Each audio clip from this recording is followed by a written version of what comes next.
Yo, yo, yo, what's good? Thank you for coming to the House of B.a.r.f. I'm Chanman, and before we get started, I would just like to emphasize that the content that we share on House of B.a.r.f. is for informational and entertainment purposes only. We are not financial advisors, and the information provided should not be considered as professional financial advice. Investing and financial decisions involve risk. It is crucial to do your own research or consult with a qualified professional before making any financial choices. The opinions expressed on House of B.a.r.f.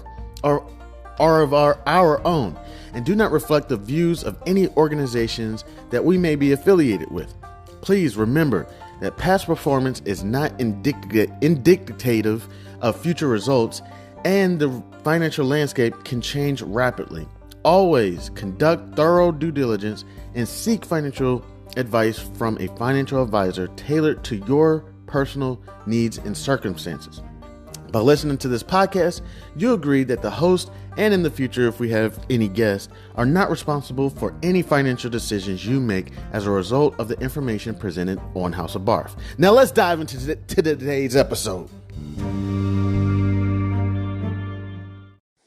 Yo, yo, yo, what's good? It's Chanmanhouseofb.a.r.f. What's popping? Man, just dead ass, just getting up. Real quick, just got up. It's not a good habit. This is one of the reasons why. No, I was talking to someone, or they were talking to a group of us. They may have been a one of those special presenters that come to the office. So listen to the special presenter, and I think it was about mental health. It might have been around like Mental Health Month or something like that. And because during COVID, there was a bunch of individuals who were getting burnt out. You know what was funny about the burnout with me? I didn't know what burnout was until I got burnt out. And when I got burnt out, it was like, yo, you're disarmed. It was like there's nothing you can do. You can literally go to bed on time, wake up, shower, exercise, make love to your spouse, kiss your children, eat breakfast. You can literally do everything, and you get in front of your computer to work, and it's like your brain literally just like goes dead. It literally goes dead. And if you're not a soldier, you might even start crying. Like for years with not experiencing burnt out. COVID probably lasted, it's still going on. I actually have a couple buddies right now in the house because of COVID. But as far as like the prevalent, I guess the peak of it, which I don't even know. See, I haven't really been keeping up with the numbers. It could still be peaking, and we just don't know. I don't know. I have to look it up. But if COVID was 2 years, let's say from 2020 to 2022 peaking, I didn't get burnt out till probably March, April of 2022. And the reason why I really think I got burnt out was because that was the point when it was like, we're going to terminate you. You know what I'm saying? Before then, I was cool. I was fine. I was like, okay, whatever it is, I'll start performing better. Because I was also having some performance issues, whatever. I think as it got closer and closer to termination, and I couldn't figure this performance thing out. And of course, everybody says it, man, I would have left and got me a new job. Well, two things to that. One, I guess as people say, I don't believe in myself as much as other people believe in themselves. I don't believe that I can just go to another company and they hire me. And not even to mention, I am in the financial industry. Well, I try to be. You know what I'm saying? It's kind of hard to date a girl who doesn't want to date you. You know what I'm saying? So I try to be in the financial industry for multiple different reasons. It's not just about money. There's also integrity and education and literacy, things like that. And two, it was a performance issue. It was kind of like, okay, well, I mean, if I'm not performing correctly, then all I have to do is work really hard and I'll start performing. So, but, you know, I told you even before getting up to the termination, was cracking jokes about it. Like, everything will be fine, right? Well, people around me didn't think that so much. And supposedly we're starting to plan other things. But so yeah, I didn't, but I didn't experience the burnout like that so much. So many people when COVID first started were like, "Yo, I'm burnt. I am burnt to a crisp." And I'm like, "Yo, just hang in there." You know what I'm saying? Like, let's get our mind right, and we'll be all right. As long as we got God, we gonna be all right. All right, let's come on. I'm talking to grown Caucasian men and women. You know what I'm saying? And like, I remember one guy. I'm sorry, I was supposed to be talking, the presenter. Presenter just basically said, "Don't wake up and look at your emails and look at your phone." That's one thing that's burning you out. But I did this morning. But man, I felt so bad for some of these grown ass Caucasian men. You know what I'm saying? Something about grown ass Caucasian men, they can't express weakness. I mean, really, nobody can. But I guess grown ass Caucasian men have this thing where they really can't express weakness.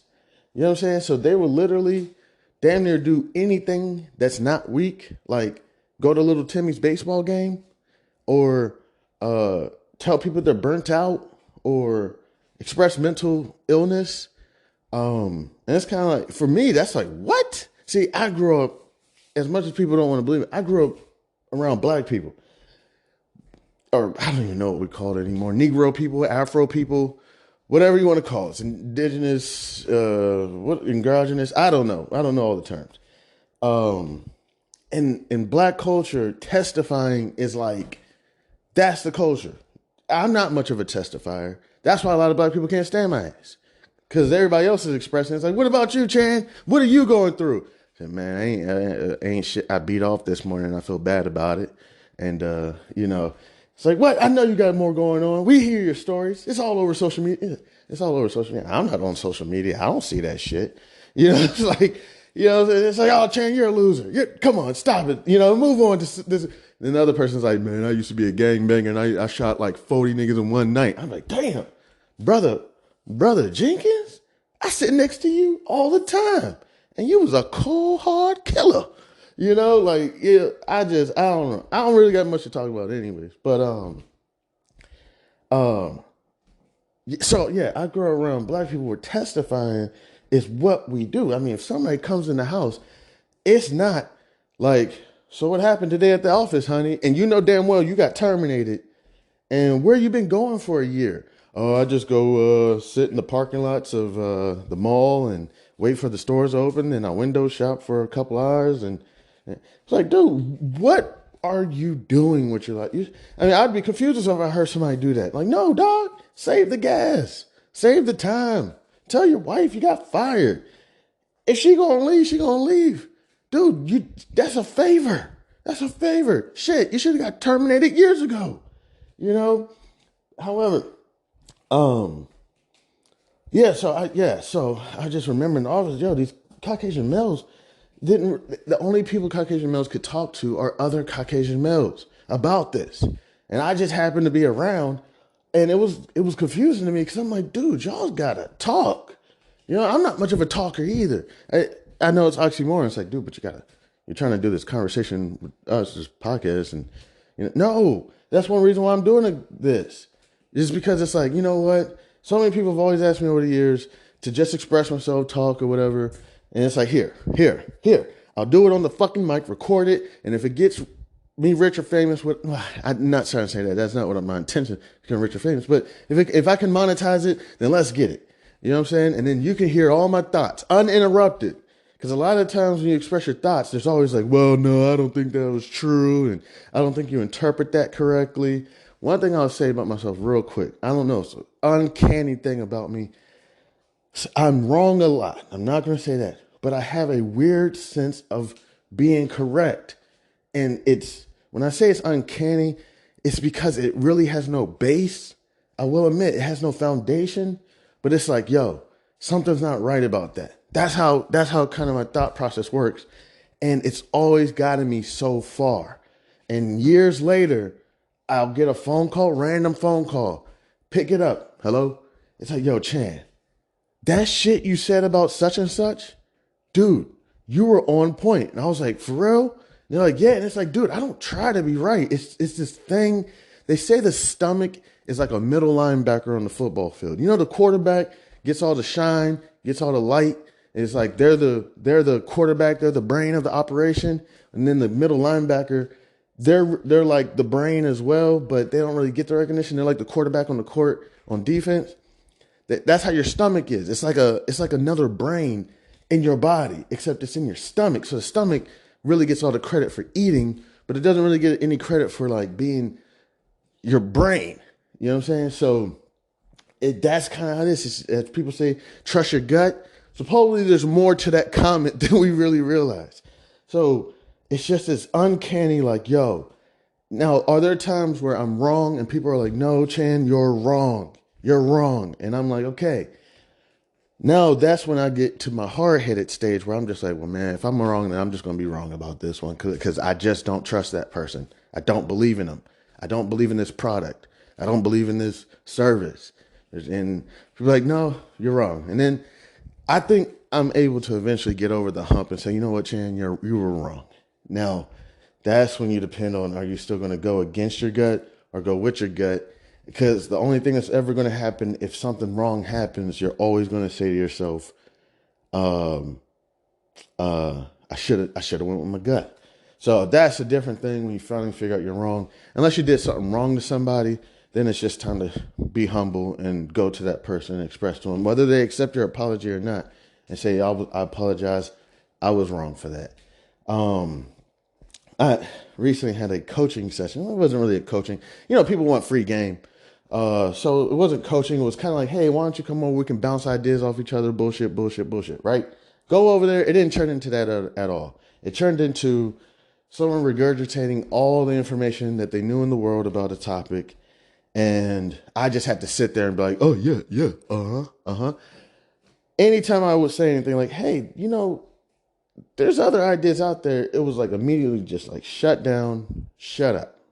You know, it was like something before I went over there. It was like something was trying to close my car door, tell me to go back home. It was like, get out of here, man. This is not where you're supposed to be. You're supposed to be in that house, studying your transactions and moving forward. Being here is only going to be a distraction. For me, the way it kind of became a distraction was couldn't stop thinking about the person for 2 weeks. Man, was I wrong because once I got there, I was kind of like, you know what? I'm out of here. This is some bullshit. Like, this is not what I'm here for. I'm even down for the whole bouncing ideas off of each other. You know, I'm going to do my thing over here. You do your thing over there. And it also, I'm not about, as I stated before, I'm really not about talking about my personal life either.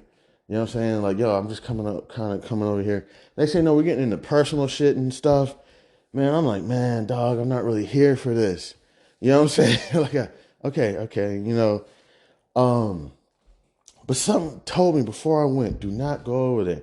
Went anyways. Didn't realize that this thing was going to be renting my brain out for the next like 2 to 3 weeks. And now finally it's like, because I feel bad. It's like, yo, you want to be a coach. I opened up a small business for coaching services. Not like I'm a genius or anything, like, or I'm going to sit down and I'll get better over time where I can show you graphs and charting patterns and, you know what I'm saying? More so my coaching is, look, I'm a regular Joe Schmo, okay? We can sit down and we can go over this together. And I can almost guarantee you, anybody I'm coaching, I'm probably a little bit more able to get to the research quicker. And it's not about getting there quicker, but I can, like, if you tell me like, yo, I need to figure out like why these trades are costing me so much. Like, and it's like, here, let's just take a look at this. Oh, you're not only just spending money on the commission transaction fees, you're also spending money on this spread, you know, and it's like, what's the spread? Okay, let's talk about the spread. You have your bid price, your ask price. What I typically like to say is, this is my buy price and this is my accept price. That's easier for me to think about it. And it's like, what do you mean by that? All right, so this is the highest price that somebody's willing to accept. Oh, I'm sorry. Willing to buy something for. And this is the lowest price that a seller is willing to accept. There's a bunch of other prices in there. A bunch. Okay. I do it all the time. I see the bid and the ask and I say, no, that price is way too high or way too low. And then let's say the ask price is at $1. I'll set my ask price at $10 and I'll set it good to close and leave it. You know what I'm saying? Never look at it again. Not never look at it, but don't look at it for, until I hear a sound, a notification go off, bling, bling. I'm like, what's that? Oh, I sold that contract. Great. Or whatever it was. And between that spread is essentially, if you think about, I don't know how to describe it, but it's kind of a fee. It's a fee for the market maker, the person who essentially, I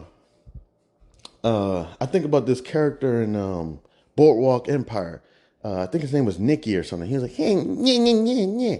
He kind of, who does he remind me of? He reminds me of somebody. What? No, he was in The Crown. I think he was in The Crown too. But his character, he played Billy Graham. Billy Graham is huge in North Carolina, man. When I was down there, I actually was down there when I believe his son died. And I think it was like, wow. And I even used to take Billy Graham Road between work and home sometimes. I was like, man, they love this guy, Billy Graham. I didn't really know who Billy Graham was until one, his son died. And then two, or did Billy Graham die? One of the two, I believe it was his son died. It might have been Billy Graham. I'm not sure. And then I watched The Crown. And Billy Graham was so huge, he got the attention of The Crown. The Crown was like, yeah, but the guy who played the character in Boardwalk Empire, he was like this guy. He was, real, I would say Midwestern, real Chicago-like. He may not have been from Chicago, but he seemed real Chicago-like. Or how I imagine somebody from Chicago in the mid-30s. And I remember one time on the show, he said, I think the main character, I can't even remember the main character's name, but the Steve Buscemi, whatever his name is, the character he played was like, yo, what do you do? I think they were standing in a warehouse or something. I can't remember the scene, but he's like, who are you? Like, what do you do? Why are you always around? Why every time I go somewhere, I see you? Kind of like that scene in Friday, and he said, I'm the middleman. And he said, what is the middle? I knew what a middleman is, because when you're a business person, the middleman it's like I don't know what you call it. It's a part of business. I've even started becoming that greasy middleman. And then I seen this guy called the Black Godfather. He's a middleman. Middlemen get rich. They get rich. And if I had to say, possibly for the least amount of effort, it's not the least amount of effort, because I'm pretty sure there's a lot of shot lungs, killed livers, restless nights, you know what I'm saying? And it's constantly just networking. That's your tool, is networking. And he's like, I'm the middleman. And what he meant by the middleman is, I bring two people together. I bring that person over there who probably would have never met this person over here, and I get them to merge. That's essentially what the market maker does. And they got to get paid for their services. And when they get paid for their services, I believe it's through that spread. You know what I'm saying? So essentially, little things like that, you can really assist people with, because my brain works the same way. If I don't understand something, I'm not going to be at my best. I can probably get through it. And it takes somebody to say, hey, let's sit down and just cover our bases. Okay. I know you've been doing this, I don't care, 5, 10 years, but when's the last time we've just reviewed the basics? Just the basics. Candlestick patterns, technical analysis, fundamental analysis, market maker, transfer agent, broker dealer, broker. Just went over it real quick, because for me, that's a wonderful refresher. It's like, oh goodness, I totally, did we go over how contracts expire worthless when, if they don't meet the price? You know what I'm saying? It's not, you don't have to close it. You're just going to lose your premium or whatever it is. And you go over it and you just it clicks again. It's like, oh yeah, you're right. Boom. Because sometimes you do things for so long, you can become routine and you kind of start skipping over steps and strategies and whatnot. So, but essentially, I be forgetting what I was getting into.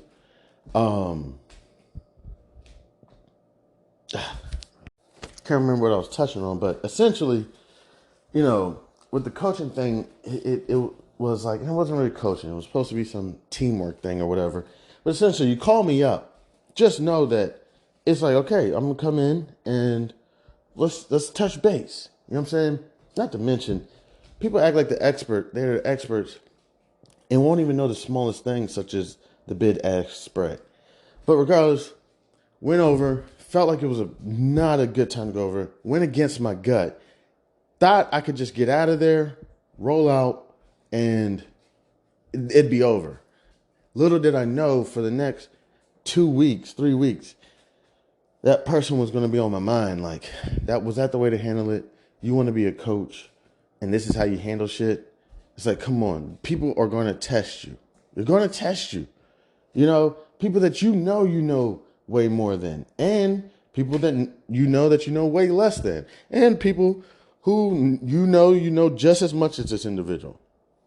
You know what I'm saying? So, do want to get better with that, but also sometimes it's best to say, you know what, like, this is what my gut's telling me. Let me go ahead and go with my gut. Along with, I would say your gut is like technical analysis, I would say it's technical analysis. Then incorporate that with some fundamental analysis, which I would say is like your brain. And then I would say your heart is like sentimental analysis. So you have to take all these analysis and kind of like, I remember I was doing this thing called coherency. There's a buddy of mine, and this buddy of mine, I'm telling you, I'm not even sure, but I promise this was I could be wrong. He might have been one of my most gangster buddies I ever hung around. And trust me, he didn't look how you thought he looked. He was actually a very handsome, young male, cool, down to earth. But I'm telling you, this guy was, and one thing I correlated was, I don't know. This guy listened to a lot of 3 6 Mafia and popped a lot of pills. All right. So when he got into that mode, then he went out and did some gangster shit, and I never did anything with him.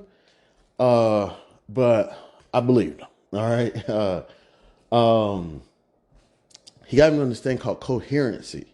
This is what I'm talking about. This is that strange shit. This guy is out, shooting, getting shot. I haven't been around this guy in years. Okay. I haven't seen this guy in like 10 years.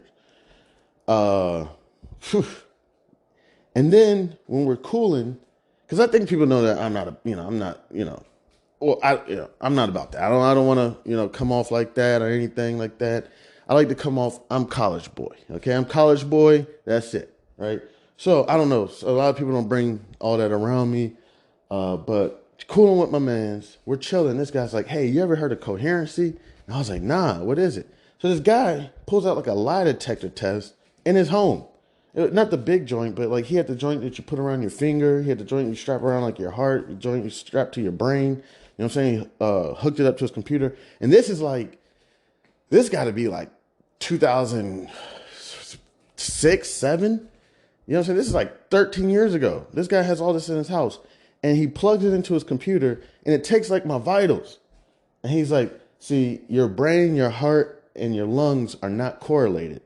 You're breathing, but you're not breathing correctly. Your brain can't accept your breath, and your heart's not correlated with it at all. You're all off. You know what I'm saying? He's like, I'm going to teach you coherency. And I was like, okay. He's like, I want you to start breathing in where you can like feel it. You know what I'm saying? Don't just be breathing just for breath. Like breathe where you can feel it. We did that for a little while. We probably did it for like an hour. You know what I'm saying? Next thing you know, I haven't practiced in a while. My brain, my heart, and my lungs started getting more correlated. And he was like, yo, breathe in. I'm like, I'm probably not even breathing properly now. But it's like, and then it's like, let your heart and your brain feel it. And it's like, okay. He's like, and then exhale. And then you can start seeing the vitals. Because your brain lines are here, your lung lines are here, your heart lines are here. And then next thing you know, once you start practicing for a while, breathing in everything we're going through now with the mental health. I'll bring the mental health thing back around real quick because so I'm breathing in and it's like just let your body feel it and breathe out. And we started getting coherent. You know what I'm saying? Started getting coherent, and I was like, "Yo, that's some good shit." You know what I'm saying? But real quick, getting back to the office, mental health. I believe it was Mental Health Month or whatnot. And presenter comes in and starts discussing things that I believe it was a woman, things that the woman believed people would do that is burning them out. Okay, going back to the burnout real quick. And one of the things that she believed, or the presenter believed, was that one thing a lot of people do when they first wake up is check their cell phone, check their emails. And just imagine how much that can set the tone for your day. And if you were in a situation like mine, every time I woke up, I had, I'm not even going to kid, like 10, 14 emails by management. Things I had to fix, things I did wrong. You know what I'm saying? And I was first. And something I never really told people, if you ask my ex, I don't even know what she's called anymore because it's not final or whatever, but my estranged whatever, ex, whatever, I bet she could vouch for me. You know what I'm saying? That I was waking up 3 a.m. in the morning. I wasn't telling anybody this. I was telling management, whatever, that I was waking up at 7, to log in. Nah, man. By the time I would log in, I had a full day. Now, I mean, I already worked probably a few hours from 3 a.m., probably about 6 a.m. From 6 a.m., I was helping the family, get their day ready, getting coffee made, getting, children to school, whatever. And then by the time I would log in around 7 a.m., I mean, I've had a full day already. You know what I'm saying? And when you do that shit, it doesn't help because nobody says, hey, I know this guy's, he's like, look at these emails, look at the work he turned in. There's no possible way he got that done in 30 minutes. Like, clearly this guy's done 2 to 3 hours worth of work before work. So they don't say like, hey, everybody turn your Teams off, turn your Skype off, whatever it is. They're going to watch to make sure that you're in the green on the Skype and Teams up until at least like 4:35 p.m. knowing that that's not even right.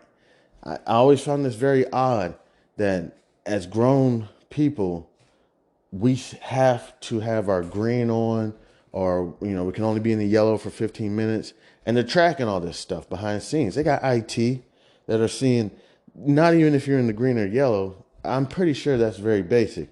I'm pretty sure they see how many keystrokes, how many times your mouse was moving. You know what I'm saying? Pretty sure they're keeping up with all that. You know what I'm saying? So I just found that very odd that, and I understand there's got to be productivity and everything.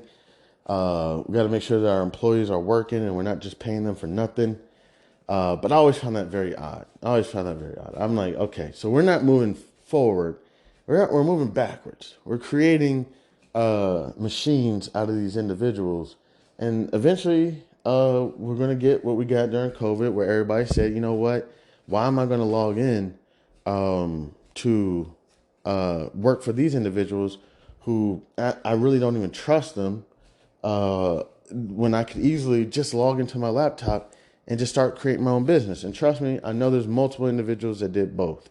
They say, you know what, I'm going to start my business on this laptop and then I'm going to just work for them. Or found another job. I was like, I'm going to do 2 jobs from home.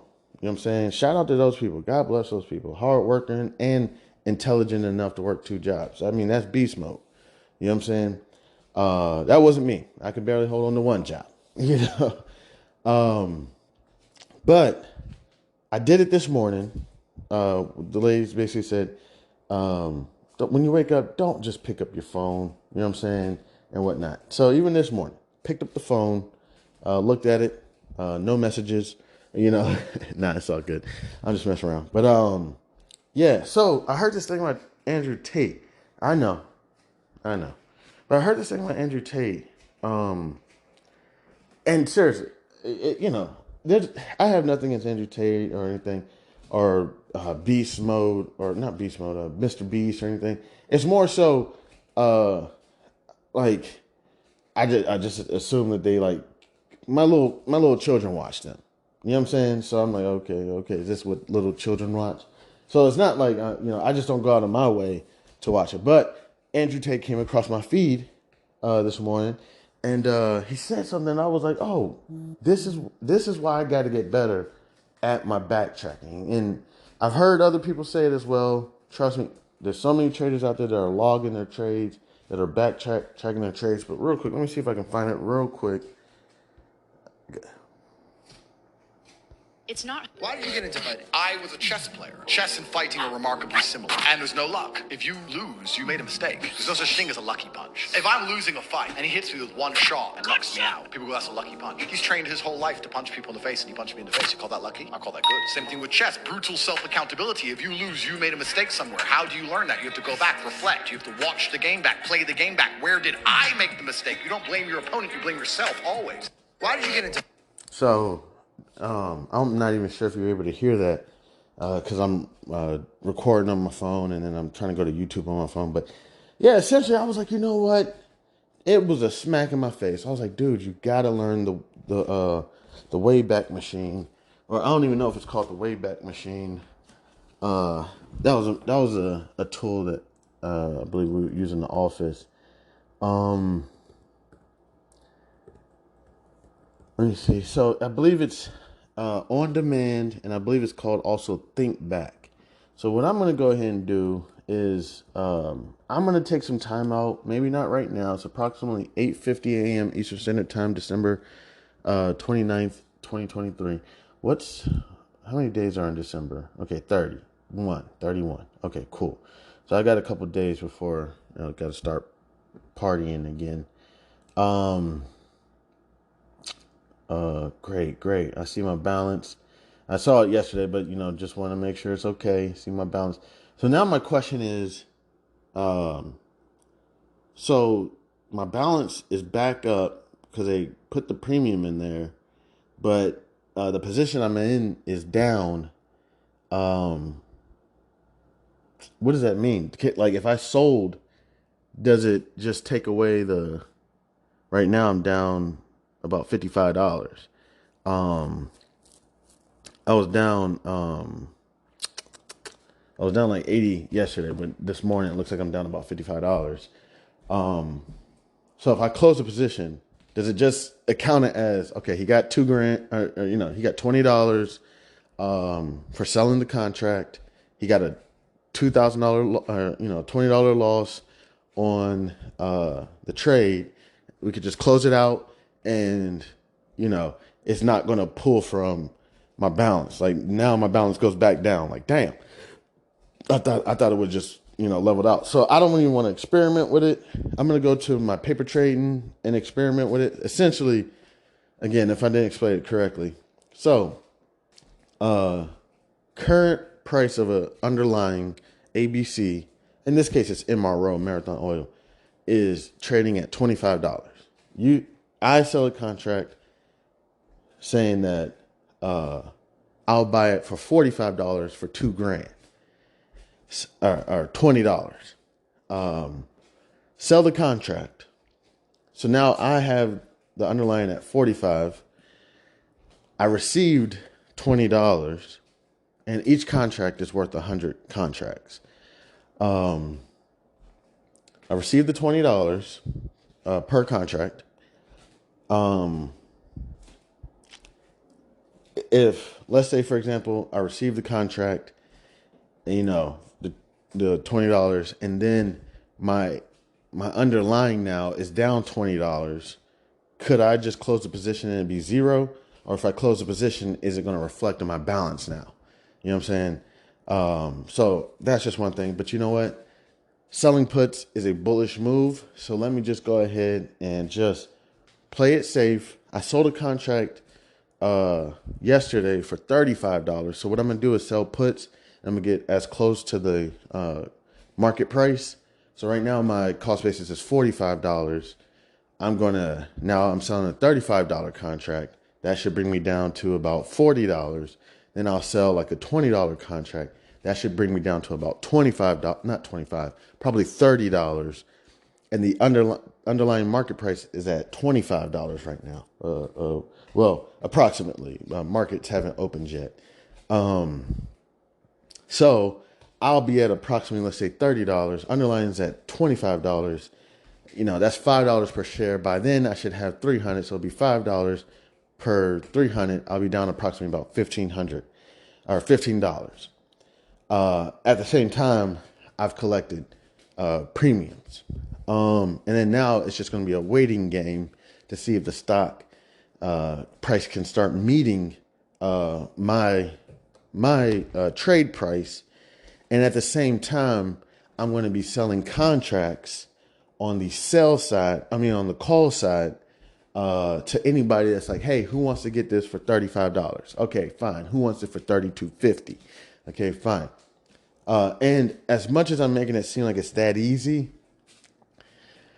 I would hate for someone to say, oh, is that all it is? Just saying, hey, I'll get it at this price, that price. I got you. But there are these Greeks, okay? And these Greeks don't play. I mean, Theta is a bitch by herself. That's why if you sell a contract, and this is just theory, I'm not saying this is fact, but you don't want to sell a contract and give a buyer all the time in the world. That's one thing that I would say I'd do better on my contract selling. Essentially, if you can get, let's say, for example, $10 in 300 days, what's wrong with getting $1 in 1 day or 8 days? And I'm not saying it's fact, but essentially as a seller, you're giving this person all the time in the world to make their decision. As we're familiar with, there's a saying, shit or get off the pot. What you doing with that woman? Is that just your best friend? Like, yo, what you doing? You gonna put a ring on it or not? If not, then she's for everybody. Like, shit or get off the pot. So that's essentially what you want to do with a seller, because you want Theta working against this person. Okay, because don't quote me right now, because I gotta do my research on the Greeks where I'm really good with them. They got Delta and Gamma essentially working in, Vega, if I'm correct, essentially working in their favor. So essentially, if this thing moves up $1, the Delta and the Gamma is going to help them out. And then you're giving them time for Vega to take over as well, to give them volatility. And then there's Rho. I gotta study my Rho. I can't remember Rho. Is Rho volatility? It might be Rho. I'm not sure. I got to get this down pat. Then you got implied volatility and all these different things that are working. Okay, so it's not just, well, then I'll just sell this contract saying that it's not going to go below this price. Yeah, okay, I got you. Technical analysis, I got you. Yeah, this stock hasn't went below this price in, 10 years, so it shouldn't go below that price. I got you. But if I sell this contract, it may not work that way. I could end up losing. Like, you know what I'm saying? But then again, you can always put order type in on options as well. You don't have to execute the option contract. You don't have to keep it. You can sell the contract, and if the contracts trade, they're trading. So let's just say you sell a contract for $10, and in a few minutes, it's worth $5. You can say to yourself, you know what? I'm going to go ahead and just hold on to this contract and execute it. Or you can say, I'm going to buy this contract back. Okay, real quick, my bad. With selling, you can sell high and buy low. We're very familiar with buying low and selling high. Okay, I think everybody has that down pat. There's this other thing where you can sell high and buy low. So, essentially, don't let me be the presenter on this. I may not present this correctly, okay? Please forgive me, all right? I'm going to give disclosure. This could be so botched up. So when you sell high, you're essentially telling your broker that, hey, look, go ahead and sell it to that person, and I'll come back and I'll buy it at a later date. When you sell something to someone, when you come back to buy it, do you want to come back and buy it? Let's use an example. So somebody's like, hey, I want to buy this. I want to buy, I don't know. I don't know. Let's just say a dress. Okay. Somebody wants to buy a New Year's dress. Okay. They want to look beautiful. They're going to go to New York. They're going to go to Brooklyn and they're going to party all night. All right. And they want a nice shiny dress for New Year's. All right. Fantastic. Okay. So you say, look, either or. You can say, give me the money for it. Okay. So give me the money. Give me the money for the dress. How much money you got? They say, I got $100 for a dress. And look, I'm pretty sure there's no sexy dresses going for $100. I'm not sure. I don't know. Okay. This is just an example. So they say, I'm going to give you $100. So they give you the $100. Okay. The $100 is in your hands. There is no dress yet. You have not got the sexy red dress yet. All right. So the $100 is in your pocket. You say, okay, I got the $100. I'm going to go buy a dress. You go to the store. I don't know what store people buy sexy dresses from. Nordstrom's or I don't know, Louis V, Gucci, Prada, whatever. Dior. You go to these stores and you see a dress for $1,000. Are you going to get that dress for $1,000?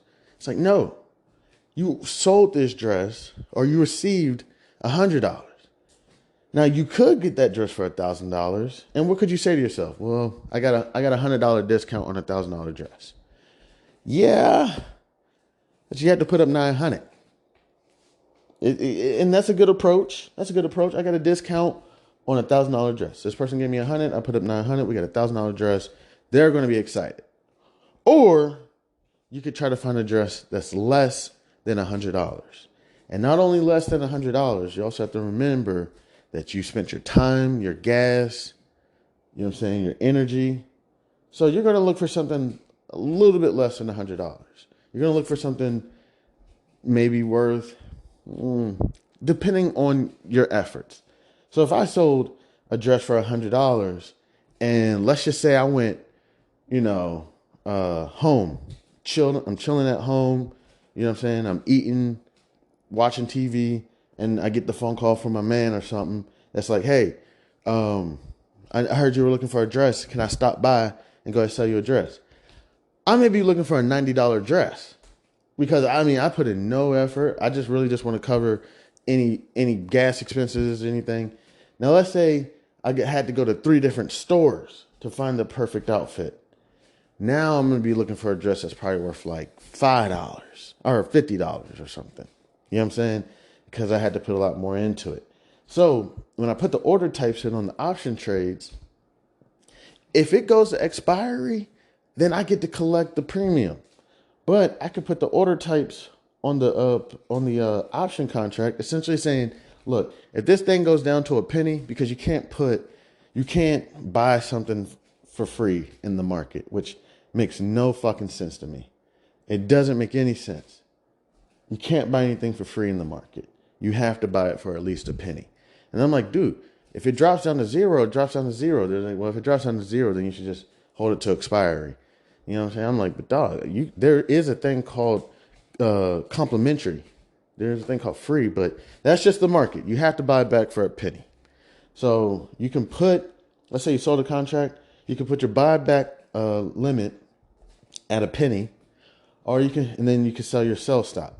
Now, if it stays anywhere between then, typically I'm going to assume that it didn't, it could be in the money.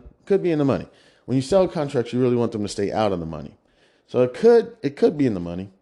But I'm going to assume that it's probably out of the money, and it's going to expire worthless, and you get to keep the premium. And bada bing, bada boom, it's over. Forgot what I was talking about, but essentially, yeah, that's where we go with the option contracts.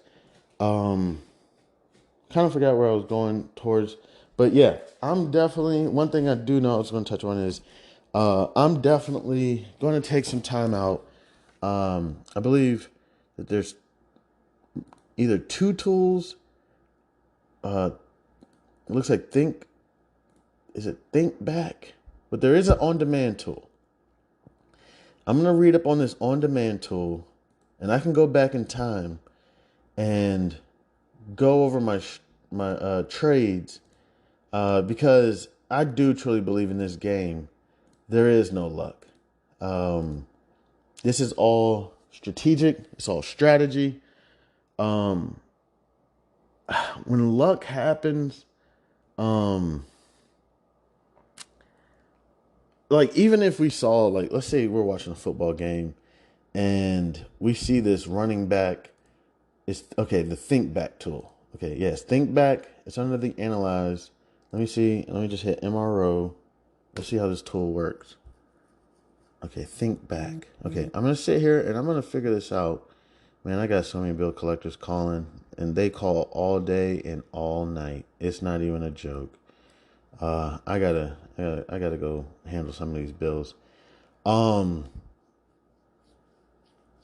So if it's not the think back, so under my analyze tab, there's a think back, and I'm gonna work with that. So I think I can set the date. So like, let's say for example, the 27th of December, and I believe it pulls up the trading day for that. Or there's this on-demand tool that I can use. Let me see. Where's my on-demand? Right there. And I'll just read this real quick. Think on demand enabled. You just started Think on Demand, a powerful back testing tool that lets you replay any trade day from the last several months and test your trading skills with simulated trades based on that data. So this might be the tool I'm looking for, because I'm not sure if I just want to test my skills on a simulated trade. That too. What I want to see is my trades. I guess I'm just gonna have to like write down what I did, log as well, and kind of compare it to the day or whatever. Capabilities include run Think on Demand 24/7 at your convenience, even on on nights and weekends. Select previous trading day in upper left-hand corner, as well as fast forward and pause the data, or reset virtual account to original $100,000 size. Watch the tick-by-tick price changes for stocks, futures, and options. Simulate trading stocks, options, futures, and Forex just as you would in live account by clicking on the bid and ask prices. Watch the P&L of the simulated positions of the position statement as the trading day proceeds, or you fast forward to another date. Click on the on-demand button again to go back to your real live trading. And yeah, that's it. Okay, boom. So I'm going to work on this because I don't know how to, I don't know what I, like, okay, so, okay, run the thing, select the trading day in the upper left-hand corner, the trading day. Okay. I'm going to work on this. I'm going to figure this out. Let me place a trade. I'm going to figure this out. Figure out the on-demand tool, and it looks like under the Analyze tab, there's this Thinkback tool. So if you want to ride with me real quick, let me go to YouTube and how to use the Thinkback tool thinkorswim for beginners. All right, so best thinkorswim feature. Okay, somebody's really excited about this. Hey everyone, welcome back to the channel. In today's video, we'll be going through the This is Short Strike Back tab on the thinkorswim platform. If you haven't used the tab before, it allows you to manually backtest your trades and quickly see how they would have played out over time. Now, to access the Thinkback tab, all you need to do is come on up here to the Analyze page. Here, real quick, I'm gonna go ahead and cut it right here for right now. And I'll come back. Please, thank you so much to anybody and everybody who decides to stop by and kick it with your mans. I definitely do appreciate it. And seriously, please, if you have any opportunity or any time or anything, please support the channel, support the podcast, support this conversation that we're having. A couple ways you can support. You could hit the follow button on Shopify. Not Shopify. I'm sorry. I'm thinking about investing. On Spotify, which I could invest in Spotify as well. I probably should, considering they're giving me the platform to do this. Let me see, SPOT ticker, and let's see what they're going for right now. $188 approximately. Again, it's approximately 9:08 a.m. So, but in the market yesterday, December 28th, 2023, Spotify ended at approximately $188.75. So I may look into that because, like, they're giving me this platform and they haven't tore anything down. They haven't hit me up and been like, yo, you got to chill out, or, fuck you, you're some weirdo or something. They seriously, it's been the opposite. They send me emails. They're like, yo, congratulations on everything you're doing. Yo, here's, I told you, sent me a promotional card. They sent me a small video of things I did. I forget, the wrapping up. You know what I'm saying? It was like a small video. It wasn't a video. It was like a small presentation of everything I did. That's how I found out I did like 11,000 hours of content or whatever, something like that. I didn't even know that. You know what I'm saying? So they've been and they gave me the opportunity to put my content on other platforms. I'm on like 6 other platforms. And I don't really keep up with, but I did, let me see, I did look at, what was it, Amazon Music, and like nobody's listened to me on Amazon Music. But let me see real quick. They allowed me to take my content and put it on Amazon Music, Apple Podcast, Castbox, iHeartRadio, Radio Public, Spotify. So there's Spotify for podcasters and then Spotify Music. I'm on both Spotify platforms. And then, okay. So those platforms as well as the Spotify for music. So they've done this for me, and I feel like, you know what, I should do something for them, and nothing's popped off at all. But that, maybe I invest in the company and just say thank you. But on the other end, I'm going to go ahead and pause right here. And this is basically the cutoff for anybody who doesn't want to hop into some boring shit that you could just do on your own. And then we'll take a look at some of the thinkback tools and then some of the on-demand tools. And then we'll get ready to hop into the market. Forex is going on. Yesterday, I'll explain. Like, yesterday, I had a really good Forex day. You know what I'm saying? Everything was going sweet. And then I guess, I don't know what happened. It got away from me. And for lack of better words, I ended up being up like 100. I'm not even sure. I think I got it to like $180 and then ended the day down $80. You know what I'm saying? And I don't know what happened. I guess this is a great opportunity to backtest it, but that's what Forex, I'm still just learning. I've been doing Forex for probably about 2 or 3 weeks. If I could figure out, like, when I opened my account, I could look that up. Let me see. Let me go to my transaction history and see when I made my first trade, because pretty much I made my first trade on the day that the account was opened. Give me 1 second while I pull this up. All right, my transaction history is up. Show transact. Let me see. Just I can't. It doesn't let me do like the last 3 months or something. But let me go back to October, because I know I didn't have an account in October. I think December 22nd.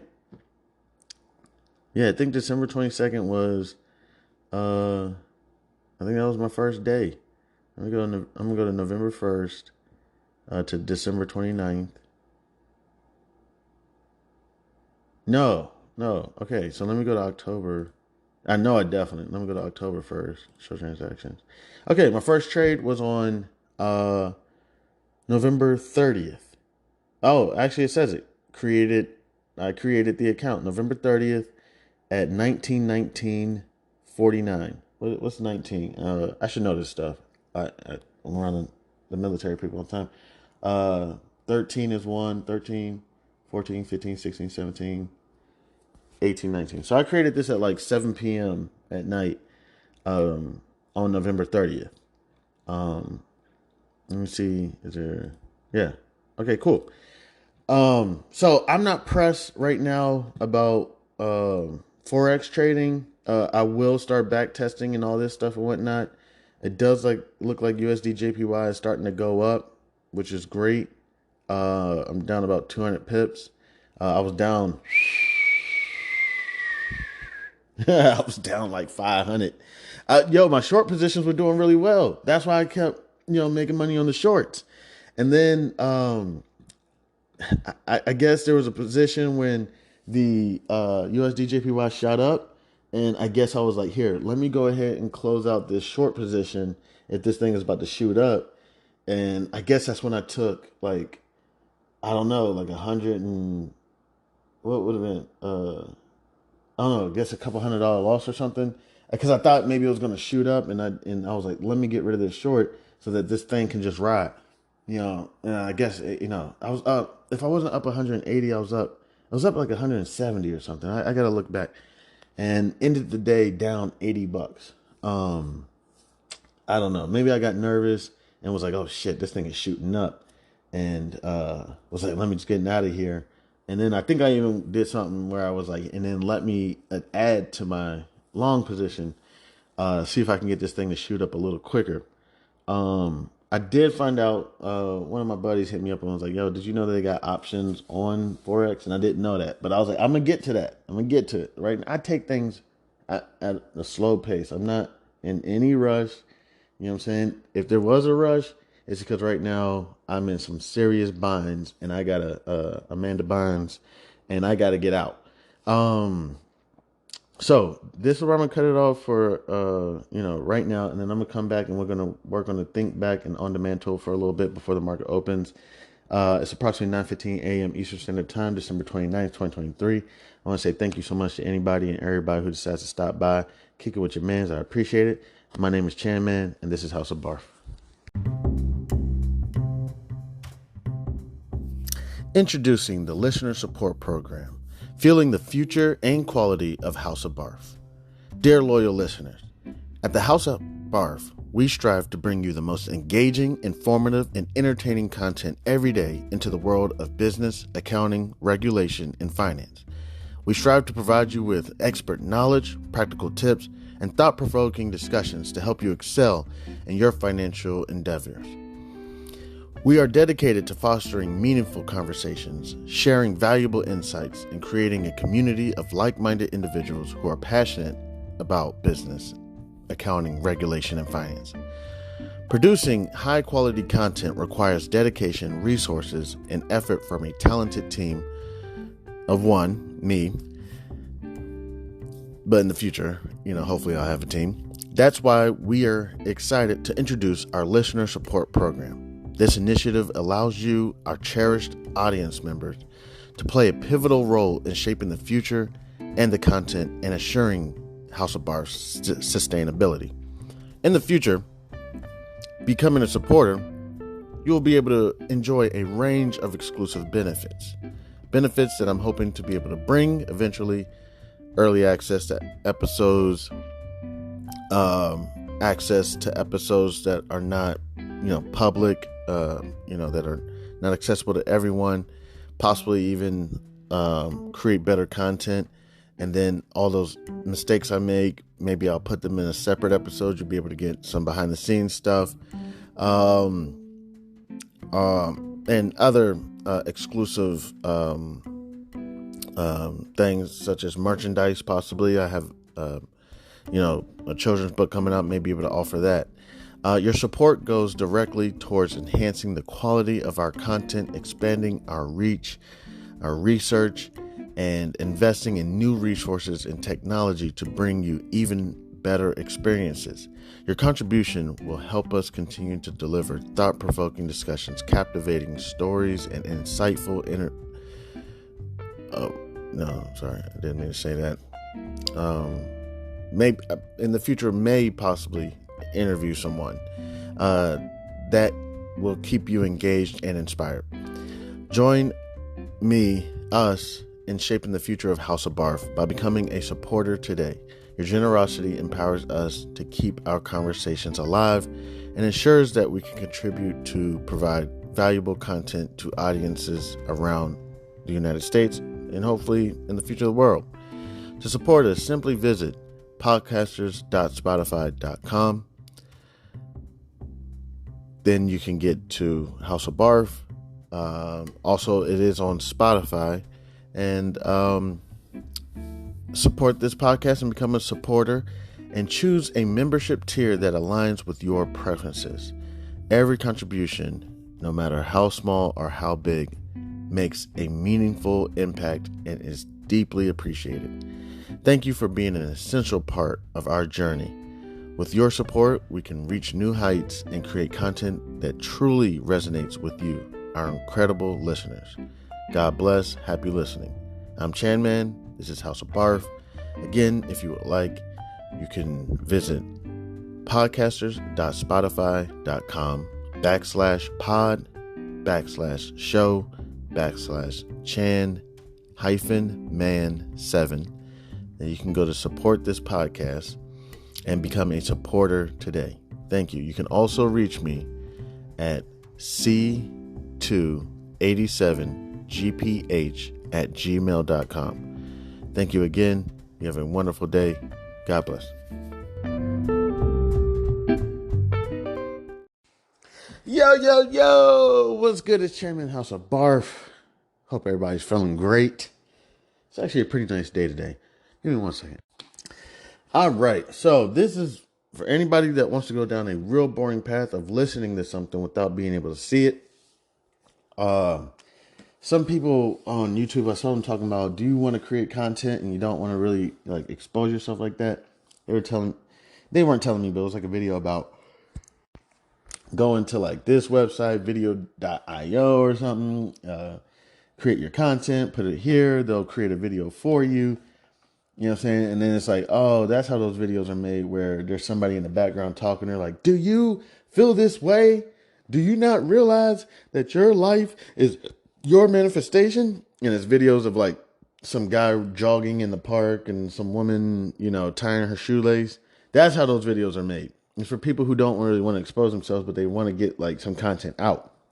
To an extent, I've even done that with my little ones. They've been creating content, but I'm kind of like, hey, let's not rush into it. Just take your time. And they've kind of put some videos out there of like them talking or editing videos or something, but it's not like their face on it. So I said, okay, that's okay with me. So real quick, we're gonna work on a think back. So what I went to YouTube. I went to how to use the think back tool, thinkorswim for beginners. I went to this video called thinkback backtesting explained thinkorswim by Short the Strike. It has about 43,000 subscribers. The video is about 9 minutes and 43 seconds long. I'm going to go ahead and get ready. Click play. Let's go. From there, you're just going to find it as one of the sub-tabs and go ahead. Here, let me go ahead and rewind. It was on like 13 seconds. Hey everyone, welcome back to the channel. In today's video, we'll be going through the thinkback tab on the thinkorswim platform. If you haven't used the tab before, it allows you to manually backtest your trades and quickly see how they would have played out over time. Now, to access the thinkback tab, all you need to do is come on up here to the Analyze page. From there, you're just going to find it as one of the sub-tabs and go ahead and click on it. Once the page opens up, you're going to see it's broken out into 3 distinct sections. The first one is the trade screen, where we're actually going to build out our hypothetical trades. The second section down here below, this is where we can actually see the trades that we're analyzing at the moment and delete them if we need to, or edit them, whatever we need to do. And finally, the third is just a graph where we can see both the historical price of the stock and quickly see the potential profit and loss of the trades we're analyzing over time. Now, before we actually jump into the tab and how it works, let's talk about some of the downsides of this tab real quick. First off, you're not going to be able to jump to specific times of the day like you would with onDemand. When you select a date up here in the upper right-hand corner, it's going to be for that closing value of the stock on that particular day. First off, you're not going to be able to jump to a specific time of the day like you could with onDemand. When you select a date up here in the upper right-hand corner, it's going to be showing you the closing value of the stock and the options for that particular day that we have selected. Now, there's nothing stopping you from changing the purchase price of the trade if you know roughly what you would have filled at the time you would have placed the trade, but I really don't think it's worth the time. The second downside is the fact that you're going to have to do all these backtests manually, so basically one at a time. If you want something to automatically backtest a particular strategy, you're really going to need to learn how to think script a little bit. There are some basic strategies in here, but if you really want to use the system to its full extent, it's going to take a little bit of work on your part. Now, moving away from that, let's go ahead and jump into thinkback and talk about what we actually have to do to use this thing. So first off, to actually pull up a symbol, all we have to do is come up here to the upper left-hand corner and type in the stock that we want to trade. Now for this example, let's go ahead and throw in Facebook up there. So just type in FB, hit enter on the keyboard. Once loaded, you're going to see the page loads the stock information at the top as well as the option chain down here below, just like normal. Now to create that hypothetical trade, all you have to do is click on the ask if you want to buy, click on the bid if you want to sell. As for the individual stock, all you'd have to do is come up here to the last traded price, go ahead and right click on it, and then say buy or sell depending on what action we wanted to take. Now once you do click on one of these, let's say we wanted to buy it, you're going to see that order ticket action we wanted, the last traded price, go ahead and right click on it, and then say buy or sell depending on what action we wanted to take. Now once you do click on one of these, let's say we wanted to buy it, you're going to see that order ticket automatically pops up down here below in that second section. And this is where we could change the trade price, we could change the price at which we bought it for, and we could change the quantity. And down here below, we can see how that trade would have played out over time. Now, in this case, this isn't very useful because we're saying we're buying it today, October 12th, and Facebook is exactly what we bought it for, so there's been no change. So what we're going to do is go ahead and exit out of this, and I want to go back in time. Let's go ahead and pretend today is, let's say, January 5th of 2021. So we're going to go back in time about 10 months. So come on up here to the calendar in the upper right-hand corner. From here, we're going to go ahead and click on this double back arrow, and we're going to go forward to January of 2021, and I believe I said the 5th, which was a Tuesday. We'll go ahead and click on that. Now, once the page loads, you're going to see the actual prices for Facebook on that particular day, January the 5th. Now, the values you see here are the closing values on that day. So on January the 5th, Facebook closed at $270.97 a share. If we come down to the option chain, and these are the options at $270.97 a share. If we come down to the option chain, and these are the options that would have been available on this particular day, on January the 5th. And if we came down to the 15th of January options, which were 10 days out at this time, all of these values we see here, like for these 272.5 calls, we can see that on January the 5th, these options close at a bid of 550 and ask of 565. Now, let's say we wanted to backtest a strategy, and anytime that RSI was oversold for Facebook and there was a MACD crossover, we always wanted to buy an at-the-money option that expired in 30 days. Now, to do that, we actually need to be able to see when it was oversold on the RSI or when there was a MACD crossover. So we need to come down to the chart down here below. We're going to go ahead and right-click on the chart and come down to Studies, and we're going to go to Edit Studies. From here, we're going to go ahead and throw in RSI first. So go ahead and type it up here, RSI, double-click on it to add it to the right-hand side. Next, we're going to come up here and add MACD. So we'll go ahead and throw that in there, MACD. Find it in the list below and double-click on it once again to add it to the right-hand side. Now, you do have the ability to customize these studies if you want to with the little gear icons on the right. We're going to go ahead and right-click on the chart and come down to Studies. On it once again to add it to the right-hand side. Now, you do have the ability to customize these studies if you want to with the little gear icons on the right, just like any other chart, any other study that you've got on thinkorswim. But in our case, we're going to go ahead and leave it as the defaults and come down here and hit OK. Now, looking at this chart from January 2021 and forward, I don't see a time at which it was oversold on the RSI and there was a MACD crossover. So what we're going to do is maybe go back a little bit further in time. This looks like a potential entry point right here, and that was January 15th. So let's say we were to actually fast forward to January 15th in this case. We're going to go ahead and throw in January 15th up here, go to that particular day. And remember, I said in my example, we were going to buy the 30-day out options. So let's go to now 12 February is roughly 30 days out. We were going to buy an at-the-money call. So right here, 252.5. We're buying it at roughly 1330. Well, let's see what the mid price would have been on that, 1247. And down here below in the chart, we can see a P&L graph. That's what that little yellow line is. Let's go ahead and zoom in on it a little bit just to see a closer picture of it. What this is going to show us is the most opportune time, the best time that it would have been to close out of this particular position. So you can see here, I bought one of the Facebook 12 February 252.5 calls on January 15th for $12.47. If we look down here on the chart down below, is the 47.5. We're buying it at roughly 13. Give me 1 second. I'm gonna go 30 day. I'm kind of just following. What's it? No, where I put January. I'm gonna go to January 2023. I'm gonna go January 3rd. Okay, but Oh, that's what I said. All right, let me go to 30-day February 2023. Damn, I ain't got no space. I can't see nothing. All right, so give me a second. I'm just gonna. Sorry, just give me 1 second. Let me do the Delta Damgata. And I'm just gonna choose a Delta. Oh damn, they ain't really had no options available. I'm looking up. Oh, did I type in Meta? I typed in Meta. Let me type in Facebook. Okay, here we go. And where did he go to? Sorry, my bad. He went to January 15, 2021. All right, let me go 2021, January 15th. Bet. Here we go. Here we go. I'm with him. I'm with him. All right. Which one did he go to? February 21st, 2021. February 21st.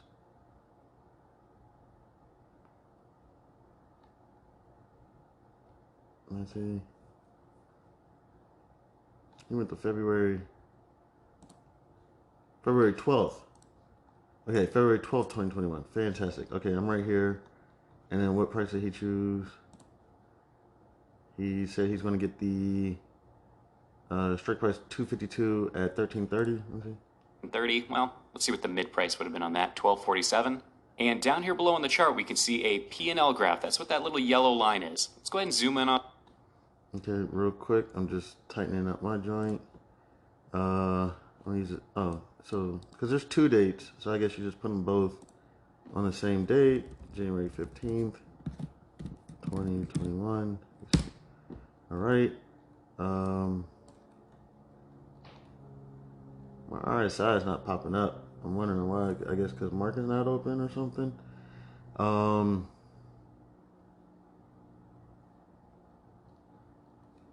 I'm gonna go back to the video real quick. On a little bit, just see a closer picture of it. What this is going to show us is the most opportune time, the best time that it would have been to close out of this particular position. So you can see here, I bought one of the Facebook 12 February 252.5 calls on January 15th for $12.47. Okay, my bad. Let me here.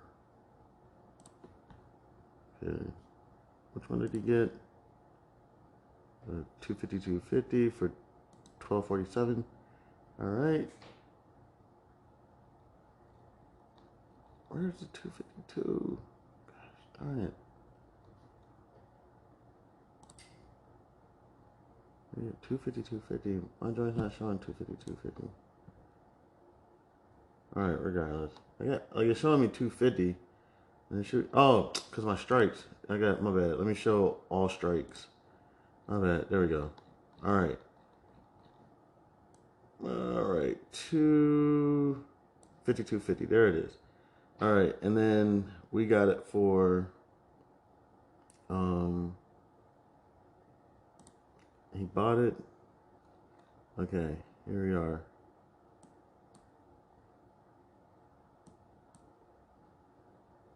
Okay, get rid of that meta trade. And he got it for 12.47. All right, here we are, 12.47, and we bought it. We didn't sell it. We bought it for 12.47. Let me get rid of this meta trade. Okay. Oh, there's no data for Meta for Facebook. Okay. So I gotta move up. So it can't go back that far. All right. Well, I don't know when it became Meta. Okay. So 2021, it pulled up Meta for me. Meta didn't have options on this date. Okay, I think we got it. Okay, I think we're good. All right. It's playing around with me. It's saying that it's called Meta. All right, so we good. All right, so I got there was no options for Meta. All right, give me a second. And there, of course, the market is jumping like crazy. Let me finish this up. If we look down here on the chart down below, we can see this yellow line peaks right up here at the top. And if you look right to the right of where my mouse is, you can see that it says my profit on that day would have been $1,982.50 had I actually bought this contract. So looking back in time, the absolute best time to sell this contract had I actually bought it would have been January 26th. Now, had I held through that, you can see it actually dropped off quite a bit. Only a few days later on, looks like February the 1st, I would have only been up $70 had I held this contract. Wow, I'm with and if him. I continue to hold it all the way through expiration up until the 12th of February, Wait, I would have wait, plateaued at wait. 552. Let me see. I kind of. So if he would have held it all the way to expiration, which was February 12th, 2021, am I with him? It looks like his peak would have been $553. Let me check. $2.50 in profit. But looking at that, that would have been a profitable trade. 552 through expiration up until the 12th of February, I would have plateaued at $552.50 in profit. But looking at that, that would have been a profitable trade. And again, what we were looking for was oversold in the RSI and a MACD crossover. That's what we were looking for to make this entry trade, backtesting our particular strategy. So let's go ahead and switch this up a little bit. Let's throw in another stock in there. Let's go ahead and use Biogen, BIIB. So we'll come up here to the top left, type in BIIB, and we'll get rid of this Facebook trade out of here. Now that we got Biogen pulled up, let's say we wanted to switch this up a little bit. Let's say we wanted to buy an at-the-money straddle, and we wanted to buy it 28 days out and see how it would have played out had we actually put on this trade. Now we already have 28-day out options pulled up the 12th of February, so let's go ahead and buy an at-the-money call and an at-the-money put. So in this case, we're going to buy the 275 call, and we're going to simultaneously buy the 275 put. Now down below, just like before, we can see we're going to simultaneously buy the 275 put. Now down. Okay. Sorry, just sometimes just go back real quick. So let's go ahead and buy an at-the-money call and an at-the-money put. So in this case, we're going to buy the 275 call, and we're going to simultaneously buy the 275 put. Okay, bet. Give me just 1 second. Okay, 275. I'm going to 275. Then the market is jumping. Okay. All right. So February 12th, 2021. I'm going to buy 275 and buy 275 put. Let me make sure I did that correctly. Yep. It's right in there. All right. The 275 put. Now down below, just like before, we can see the trades right below. We're buying one of the 12 February 275 calls, buying one of the 12 It is not good to do education while the market's popping, but, you know, I'm going. February 275 puts. And if we look down here below in our chart, we can see that P&L line. And if we zoom in, let's get a clearer picture of it. We could see that the best time to have closed out of this trade would have been right when we bought it. So right off the bat, This trade immediately went against us. We can see that only 10 days later, it looks like January the 25th, we would have already been down about $1,100 on this trade. And if we continued to hold it all the way until expiration, remember that would have been 12 February, we would have lost $3,642 out of the roughly, it looks like $3,890 or so that we could have lost on the trade. So pretty close to max loss. Now what we could also do is build out a short option strategy. Let's say we wanted to sell a put spread against Biogen. We wanted to benefit from that time decay coming out slowly over time. Now in this one, let's say it's again January the 15th, since we already got it pulled up here, and we're going to do the 35-day out options 19 February. Let's go ahead and open those up. And we're going to go ahead and sell the 30 delta options. We're going to go ahead and change that to the Greeks. So now I can see the delta right here in this column. Now finding the 30 delta, looks like that would have been the 255 put, so we'll go ahead and click on the bid of the 255s. And we're going to sell 10 points wide, so we're going to click on the ask of the 245s. Now, just like always, we've got the trade built out right here below. We're selling one of the 255s, buying one of the 245s, and looking down below at our P&L graph, we would have seen that this was the exact opposite. We actually were quite profitable on this trade. Now, right in the beginning, you can see that we were losing, and that's really because of the spread on this particular trade. We really wouldn't have traded this if this is actually what we would have filled at, because the spreads were like $3, $4 wide. But had we held it over time, we could see that that slowly starts to go for us, and eventually, on expiration on, what would this have been, 19 February, we would have been at max profit. We'd be profiting $140 on this particular trade. Now, I think you can see how advantageous this could be, but again, it's a manual testing. You're going to have to go in one at a time and do these each yourself. So if you want to learn to automate it, I will be making a video shortly. It takes a little bit of think scripting, which I absolutely hate, so please watch the video when it does come out. And that'll show you how to automatically do a little bit of this backtesting, and it'll even create a report showing you over time, had you bought and closed out of these positions when the indicators were met, this is how much you would have made over time. But I think if you're just getting started with this is a great way to manually do it yourself, and it probably would be good practice just to learn the strategy you're trying to incorporate. I do hope this video helped, but if I missed anything or if you guys have any additional questions, please leave them down below in the comments and I'll answer them all as best I can.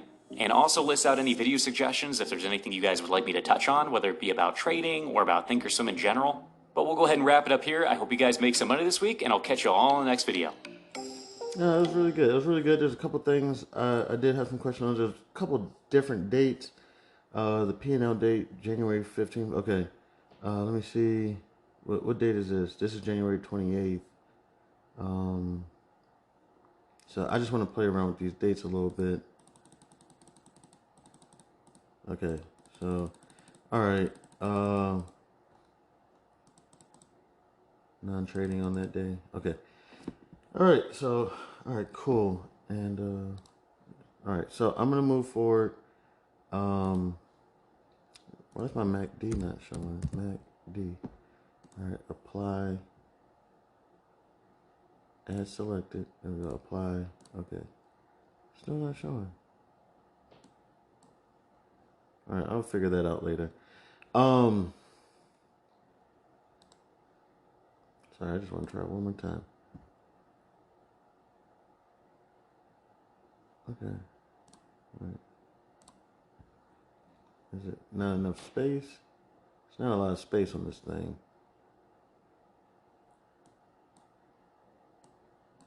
Okay, there it goes. It needed more space. All right. Yeah, there's not a whole lot of space on this. So I'm going to work on that back testing and everything so we can get that report. In the meanwhile, just going to do one more little thing. Let me look at this guy. Understand this graph and you'll never feel stressed. Watch, my trades are just going crazy. Man, if we All right, I'm just going to choose some. in this video, we're going to be talking about So this is Master, the thinkorswim on-demand feature for back testing. This is Mike Schwartz. Let's go check him out. on-demand feature on the thinkorswim platform. You may be saying, Mike, what in the world is this? Well, you're in luck. I'm going to show you guys not only what it is, but why every trader should be using it and how to go ahead and access this tool. Now, first off, in order to access this tool, you must be logged into your live account, meaning you cannot be logged into your paper account if you want to have access to this feature. What the feature is it's essentially going to let us trade on simulated data, just like the data that took place on any specific day. Here, real quick, let's just take a look. Let me go ahead and take a look at the Forex market. Let's see what it's doing. I need to just be up on two screens. Okay, still about down in my long position about 200 pips. Short positions down about 45 pips. It's cool. I'm just leave that hedge in. I'm not going to stress about it. It's just there to protect me so I can actually, just, chill either way it goes. So yeah, if it does go up $400, the short position will be down $400. Just pretty much just be cool, play it like that, just for a second, and then I'm gonna figure out this Forex stuff. Let me go ahead and I'm gonna cut the on-demand off. Go to my positions. Let's just see what's going on real quick. JetBlue MRO. Got some more funds.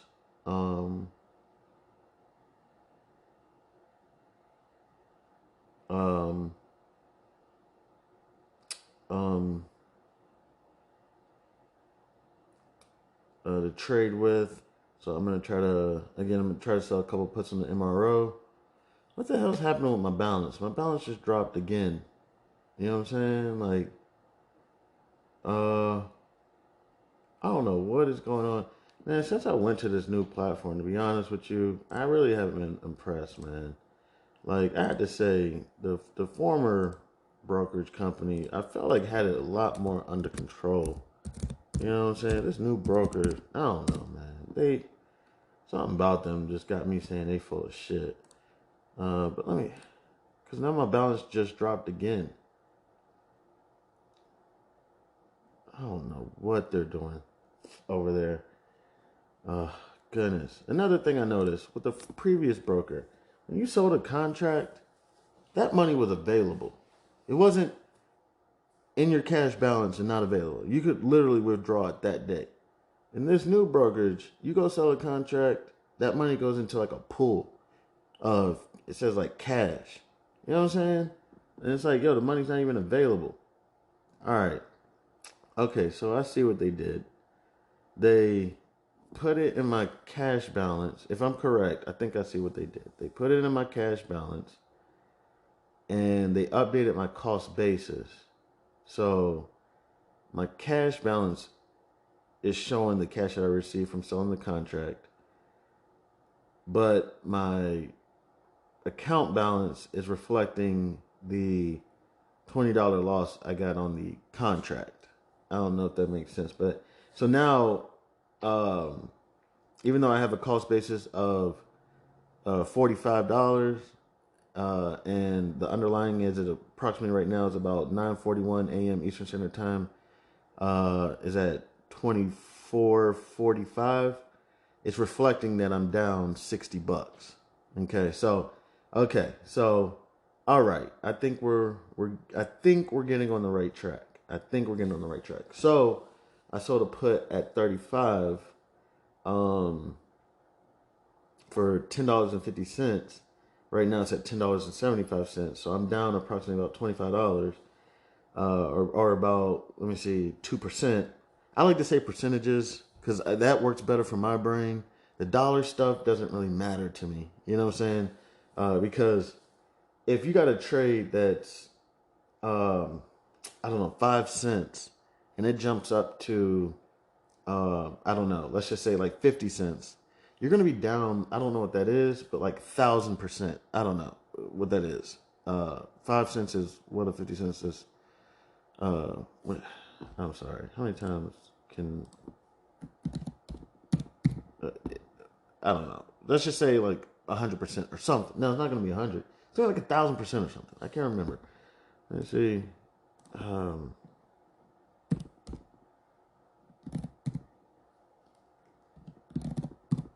I don't know. It's going to be ridiculous, right? Something like that. Or if it goes up to $1 or something, it's going to be ridiculous.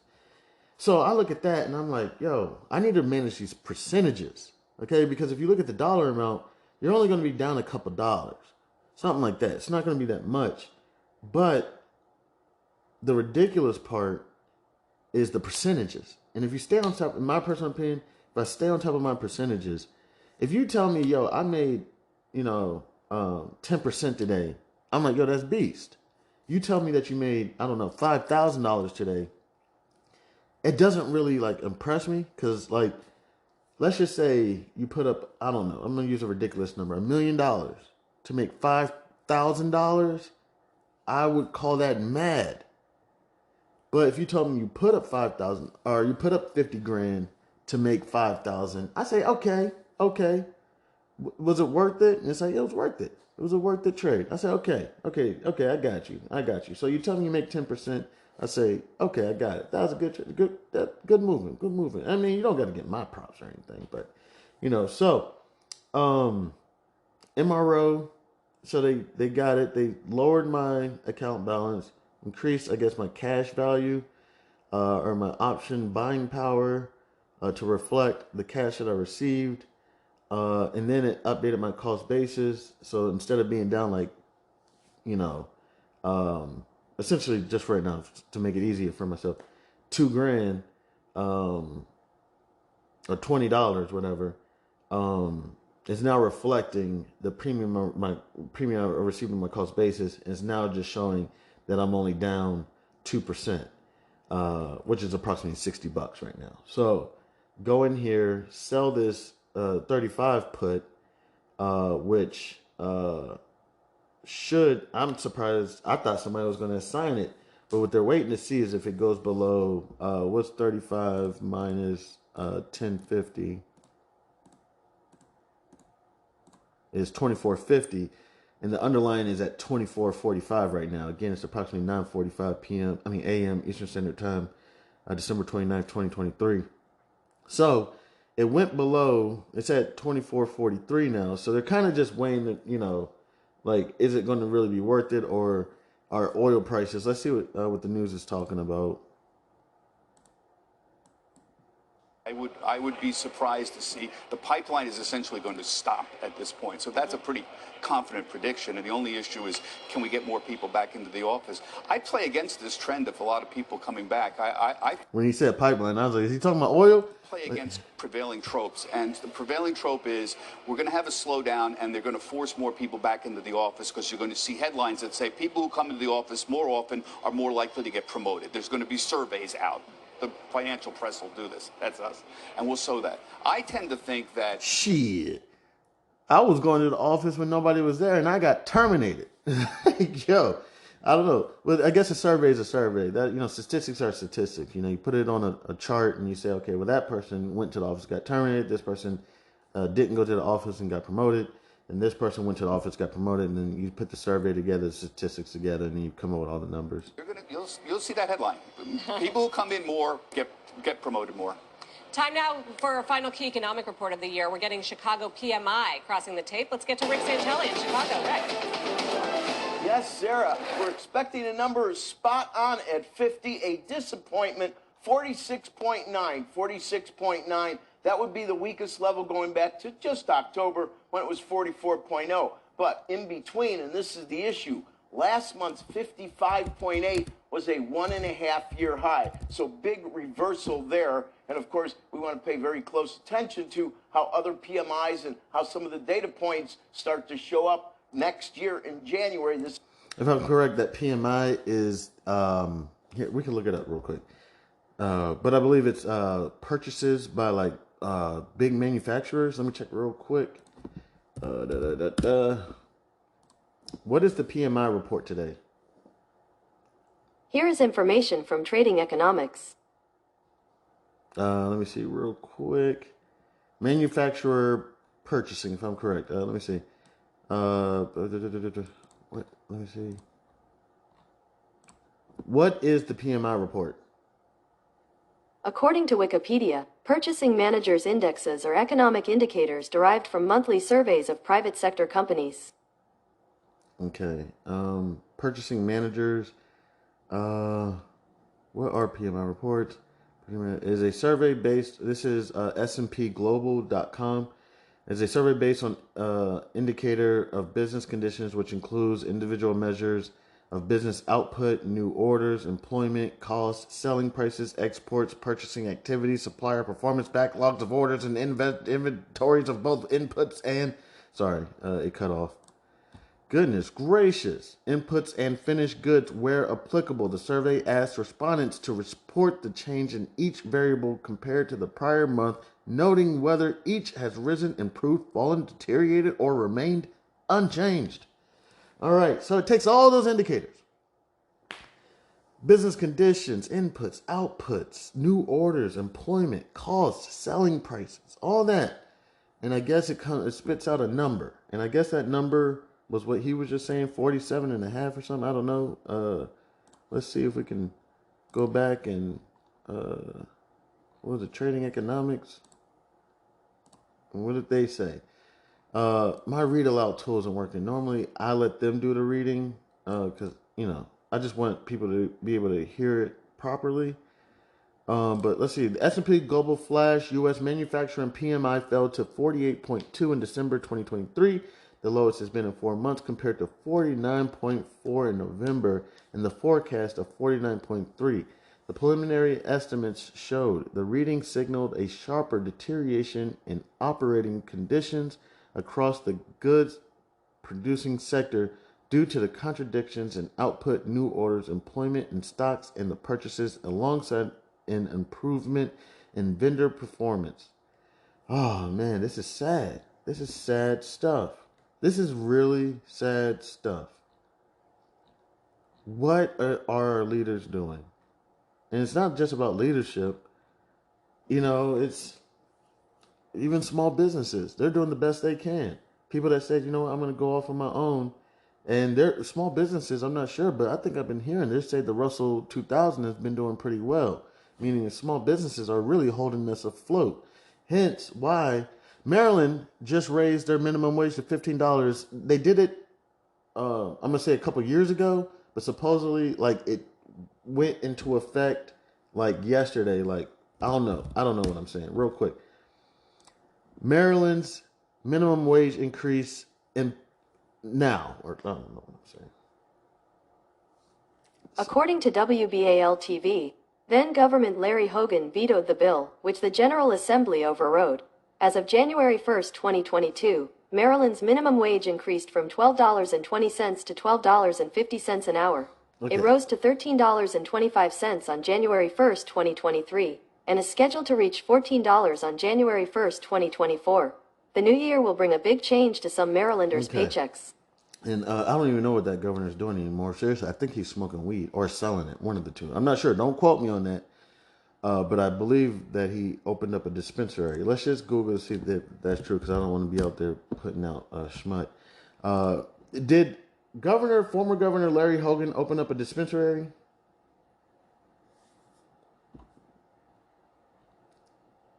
Let me see. Former Republican Governor Larry Hogan commissioned such a study in 2017, which makes law much. Okay. Not sure what he's up to these days. I could be wrong about that. So let me not put that out there. But I don't think he's doing politics anymore. I think he got out probably like a year ago, and he's doing. I'm not sure. I think he may have did dispensary. The reason why I say that was when the licensing was coming out. I can't even remember how I came across it, but I was looking at the licensing with a buddy of mine, and we saw a name on there. Because they were only giving out so many licenses for people that want to open up dispensaries, which is the oddest thing to me. One day it's illegal, and the next day there's all these names on the list of people who want to open up a dispensary and you can only open up a dispensary, if I'm correct, based on you meet all these requirements. What? That doesn't even make sense. How are these people meeting these requirements? You know, things like how long you've been in business, how much is your business making? It was just illegal yesterday. And now it's legal today, and they're meeting all these requirements, what, out of the blue? This shit doesn't even make sense. But regardless, Maryland's 2024 minimum wage increase takes effect Monday. This was written by Hannah Hoffman for WBAL-TV, Washington, Baltimore TV. And the digital content was created by Greg. I don't want to mess up his name. I'm going to say it's NG. Win? I don't know. I don't know how they pronounce names like that. Not to be rude, I'm sorry, but it's Greg NG. That's his last name. And I'm pretty sure it's not Nick. I'm pretty sure it's probably something like Win or something. Maryland's 2024 minimum wage increase takes effect Monday. Minimum wage increase to $15. It's already went on, as you could hear from earlier. It's already been going on since 2022 or something whatnot. But starting Monday, the minimum wage increased to $15 in Maryland. This comes after Governor Wes Moore signed the FAIR Act into law in April. The law moved up the timeline to implement the $15 minimum wage. So that's fantastic news. So we got that going on. We're working on that. Let's see Maryland's PMI, if they can do it by state. I don't know if they can break it down by state, because I would love to see just how's Maryland doing.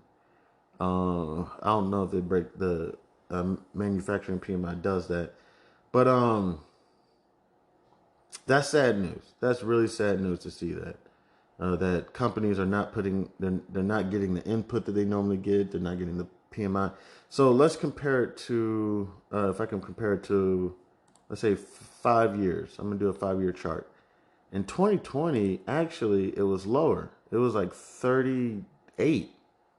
So we're right there in the middle, because in 2021, it was at 63.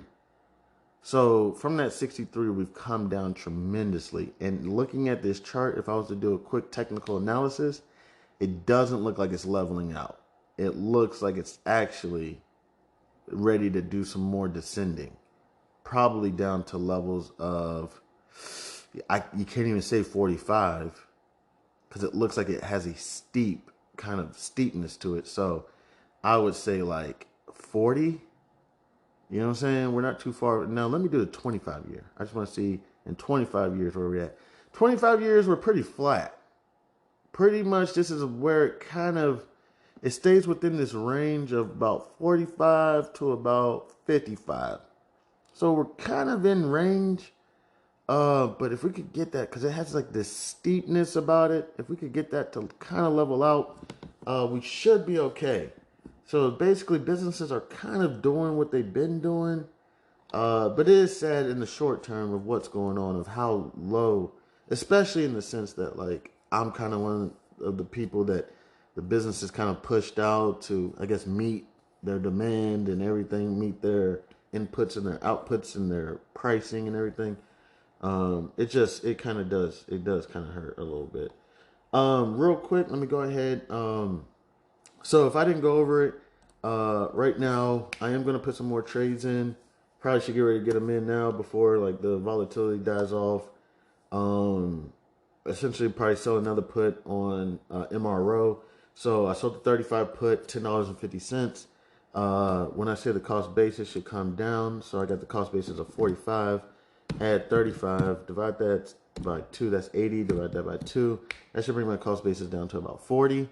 And then 40, let's say I sell a contract, 20 may be possible, but then I'm going to have to hold on to that contract until the price at least goes down to like below 20, because, it's probably going to be, let's look here. Let me just pull it up real quick. So let's say I sold a contract today, expiration today, which I could do, and just try to collect some small premium, some lunch money. And I sold it for 20. Nobody's even buying that. They're like, nah, dog, we ain't buying that. So let's say I go to next week, January 5th. Nobody's buying the 20 either. All right, so let's say I go like 28 days out, January 26th. There's a $20 contract going for like a penny. People don't want this contract. So 25 probably seems more realistic, and it looks like I can get like $100 for it. Let me see. 25. Yeah, it seems like that's about what I can get for it, about $100. Let me see if I go like 360 days out. The 25, I can get like 300. But I'd have to wait like 385 days or whatever. I'd be giving the buyer so much time to make their decision. So for example, the theta on this is 0. There's no theta on that. As a seller, you want a pretty good theta. So there's no need to make $300 in 386 days. If you can go to like 21 days, go to 25, make 100, and the theta is still pretty low. It's 1. It's 1, meaning that if this thing moves $1, if I'm correct, we can Google it, that the time decay is going to be like a penny. Or no, it may not be that. It means every day that this buyer holds the contract, they're losing a penny. My bad. But here, let's just go ahead and Google it real quick just to make sure we get it accurate. What does theta mean in options trading? According to DataRaid, examples of options data include information on the price, volume, and open interest of various options contracts, as well as details about the strike price, expiration date, and implied volatility. Yeah, I'm sorry. It thought I said data. Let me try one more time. What does theta mean in options?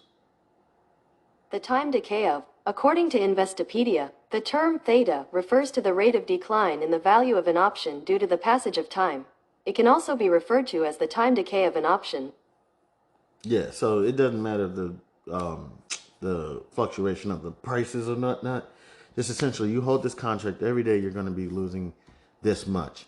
And I don't quote me. I can't. Sometimes I don't remember everything, but some people take the theta and they want to see. Where would they compare it to? They would compare it to basically the price that they're going to be receiving. So if I sell this contract for, let's just say $60 over the course of 21 days, so 60 divided by 21, I'm going to be bringing in $2, approximately $2.85 today. Now, if I hold this for 21 days, minus 21 cents, So essentially, if this contract, if I hold it to expiration, I should be bringing in about $2.64. You know what I'm saying? And if I'm going to be losing, I don't know, that much, then I want them to be losing this much. I don't have it all down packed. I don't have it all, so don't quote me and get disappointed if I don't say everything correctly. Told you, House of B.A.R.F is about doing research over time. We got time. It's not a rush.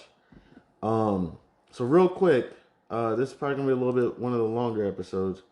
What I'm going to do real quick is take a quick break, and then we're going to come back and my man Invest with Henry. This is guy I look at on YouTube, just posted something. Here's how client made $200,000 this year. Oh, cool. Yeah, I'll probably watch it later. Investment Henry, I don't know the guy at all or anything. I just watch him on YouTube, and I could be wrong. It's a plethora of things you got to take and put together. You know what I'm saying? It's a village. You know what I'm saying? So I don't like how these YouTubers, I've seen YouTubers hate on each other. They're like, yeah, you can listen to this YouTuber and they say this, this, and this. And you know what they're talking about because they sound just like the other YouTuber. And then I see the other YouTuber say it about the other YouTuber. And I can't remember who I was listening to. It was probably Steven Jackson or Rasheed Wallace or was it Wallow? And I liked what he said. He said, man, don't hate on nobody because we're creating the space for each other. You know what I'm saying? So that's more so what I like. I like creating the space for one another. You know what I'm saying? Because let's say we got, I don't know if this is a good example, Blind Furry, Eminem, Mac Miller, MGK Kelly or whatever, all beefing. You know what I'm saying? Like, why do people beef with people who look like themselves? No offense. Like, you got Biggie beefing with Tupac. You know what I'm saying? Like, both, black men. Then you got Eminem beefing with, I don't know who. I'm sorry, I really don't know his name. It's like MJ Key or MJ Kelly or MJK or something. It's like two Caucasian men beefing with each other. And I don't know if I can't think of like two Asians or anybody or two Spanish people. But essentially it's like, I don't understand why people got to beef with people who look like them. You know what I'm saying? Like, but let's just say you got Eminem, MJK, Blind Furry, Mac Miller, Yellow Wolf. I don't know who else is out there in the space, but beefing with each other, it's like, no, we created the space for one another. Vanilla Ice. You know what I'm saying? Like, why are they creating a separation? I couldn't stand it when people would ask me, who do you like better, Whitney Houston or Mariah Carey? I said, I love them both. You know what I'm saying? I love them both. You know what I'm saying? And I loved it when the Prince of Egypt came out and they did a song together. We will be miracles and you believe.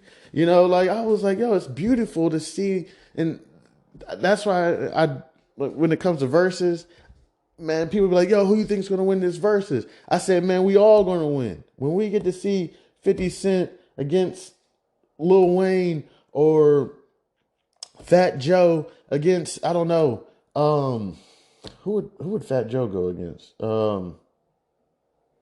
And I like Fat Joe a lot. I get a lot of people tell me, man, Fat Joe's all right. I'm like, nah, Fat Joe's a beast, man. I've been saying that for years. He's a beast rapper. Or lyrical artist. I'm sorry. Whoever. And I know it sounds cheesy or corny, whatever. They say, who do you think's going to? I say, we're all going to win. Whenever the family feuds, the lawyers win. So we can't have no verses. It's still beautiful. Don't get me wrong. I still love it. My favorite so far was the very early ones. I loved T-Pain versus whoever he went against. The earlier ones is the one I really like. Patti LaBelle, she did her thing. I can't remember, but when it first came out, I was loving it. But yeah. It's just about creating that space for us all to win. There is enough money to go around. Trust me. 2 years ago, the government printed out $1 trillion. Printed $1 trillion. Now that money, don't get me into it, is bullshit money. because it has no value. They created a product. Let's just say, for example, I make some spaghetti, right? Black man making spaghetti. And I go outside and I say, hey, anybody want some black man spaghetti? You know, I'm putting black beans in it and chili in it. And people are like, man, what is that black man spaghetti? That ain't no Italian spaghetti. I say, it's black man spaghetti, you know, and I go around trying to pump it. It has no value up until the point somebody finally buys it. Now, all of a sudden, somebody's like, hey, you ever try that black bean chili, that black chili stuff that Chanman be making? It's actually pretty good chili, chili spaghetti or whatever. Next thing you know, more and more people decide that we're going to give it value. That's essentially the same thing with the USD. They're putting out some paper dollar and they're like, hey, who wants this dollar? Unfortunately, I love how in business and finance, people have conditioned us to take accepted risk, accepted stuff. This is what is acceptable. For example, debt in a house. It's acceptable. People are willing to leverage their money on a piece of real estate. And it's cool. I understand. I was looking at some videos. I was looking at this one guy. He was talking about tax purposes and depreciation and everything.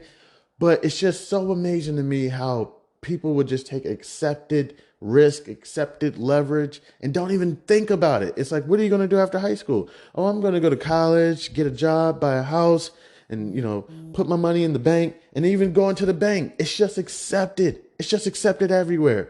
Put your money in the bank. And this is how you know it's accepted. When you're in your house and you talk to anybody, oh, I experience it. Hey, you ever look into investments? Oh, no. Why would I do that? Why would I do that? Why would I invest?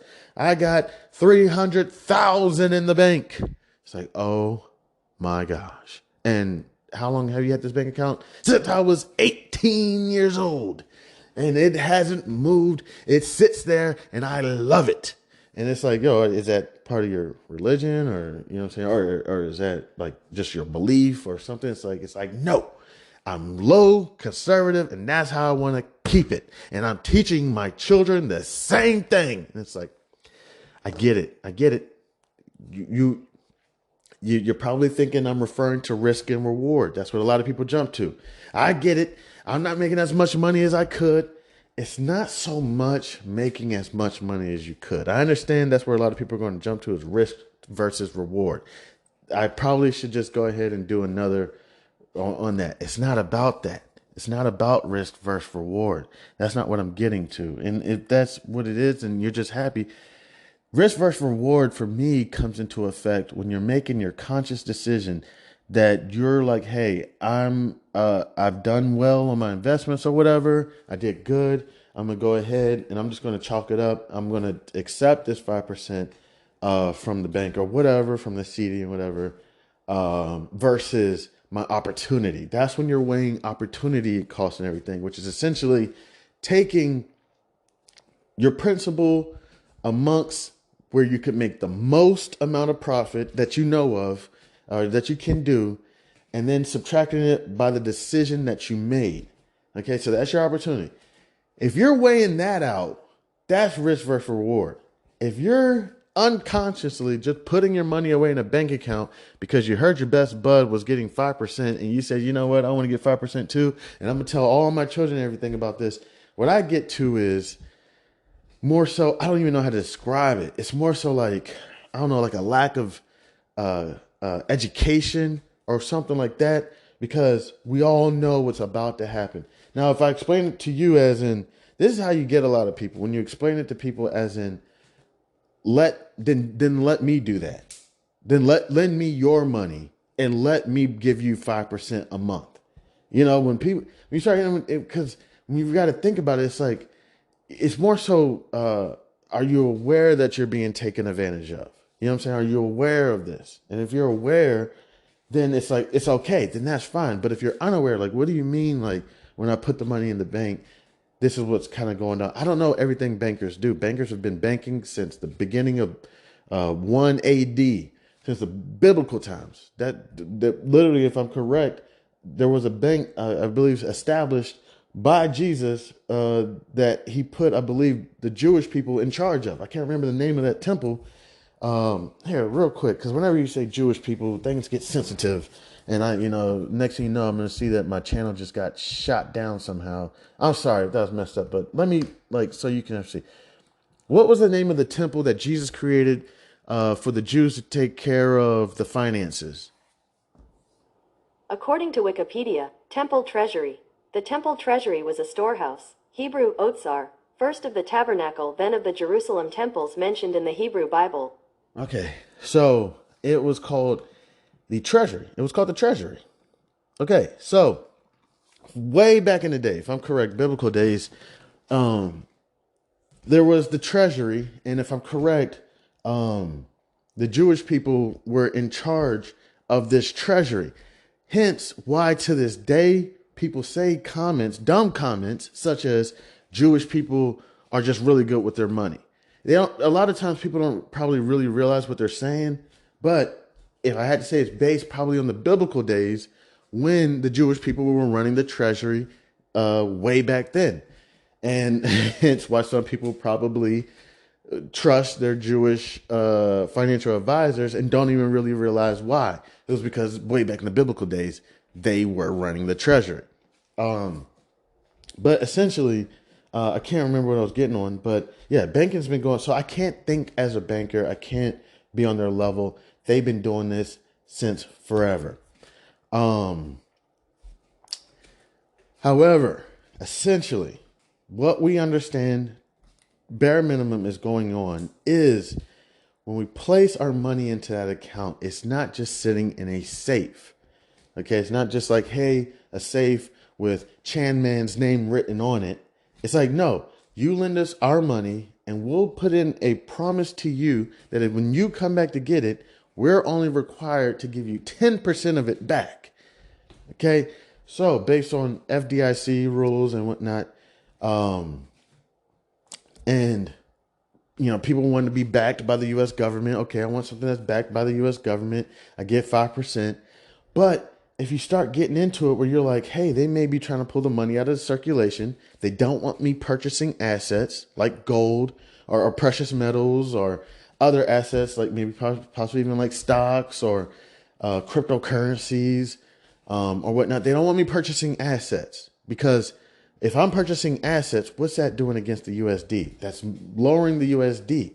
You know what I'm saying? And if we got all this money in circulation, lowering the USD. So how can we pull all that money out of the circulation? And then how can we benefit the banks? How can we benefit the Fed Reserve? Now, if you're thinking about all that and you still make your decision, then fine. You're making a conscious decision and you're weighing your risk to reward, your opportunity cost, basically your most profit that you can make to possibly the decision that you made. That's awesome. But for other individuals, they're not thinking that. They're thinking about every 2 weeks, I take my paycheck, I take 10% of my paycheck, I put it in my savings account, and I just let it sit in my bank account for 13, 14, 36 years when there was opportunities out there, even low risk opportunities. All right. So for example, what's one low risk opportunity? And don't quote me on this. This is not financial advice. Let's just say an out of the money call, right? You find an out of the money call.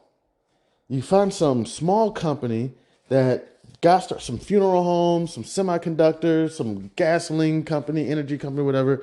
You say this is going to be the next big thing, right? So you get an out of the money call, 700 days out. I don't care. The contract is worth 50 cents. Okay. And you might have a strike price of 7. One contract. You sold it for 50 cents. So technically 50 cents again is times by 100 because one contract is 100 shares of the underlying.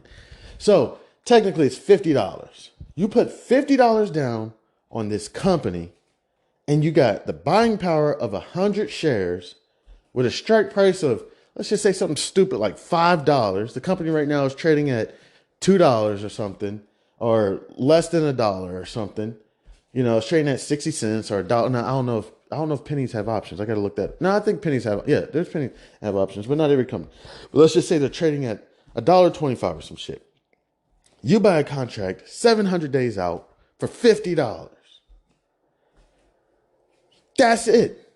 That's it. If you come back in 700 days and it didn't hit your strike price, you lost $50 over the last 2 years or 1 year, however long you choose your expiration. Or you come back one day and your contract is now worth $500, $1,000, because it went from 50 cents to $5.50, because now the company's shooting up. If it didn't already execute because it's in the money, and you know, depending on when you came back, or you have the underlying now, and you're up $500 because you didn't see it went in the money, you didn't see when it expired. Now you're up $500 based on a $50 bet, essentially.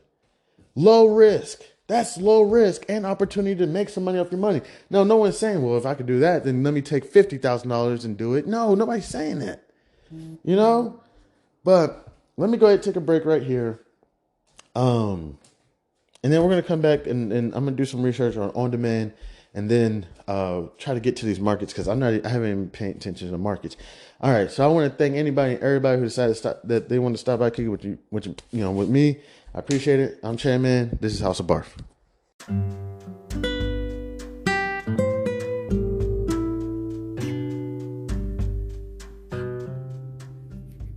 I am thrilled to introduce you to an exciting new storybook journey that I believe will capture your imagination.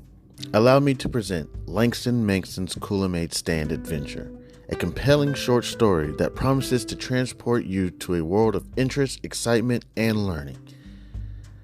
The title of the book is Langston Mankson's Kool-Aid Stand Adventure by Chandler Hayes.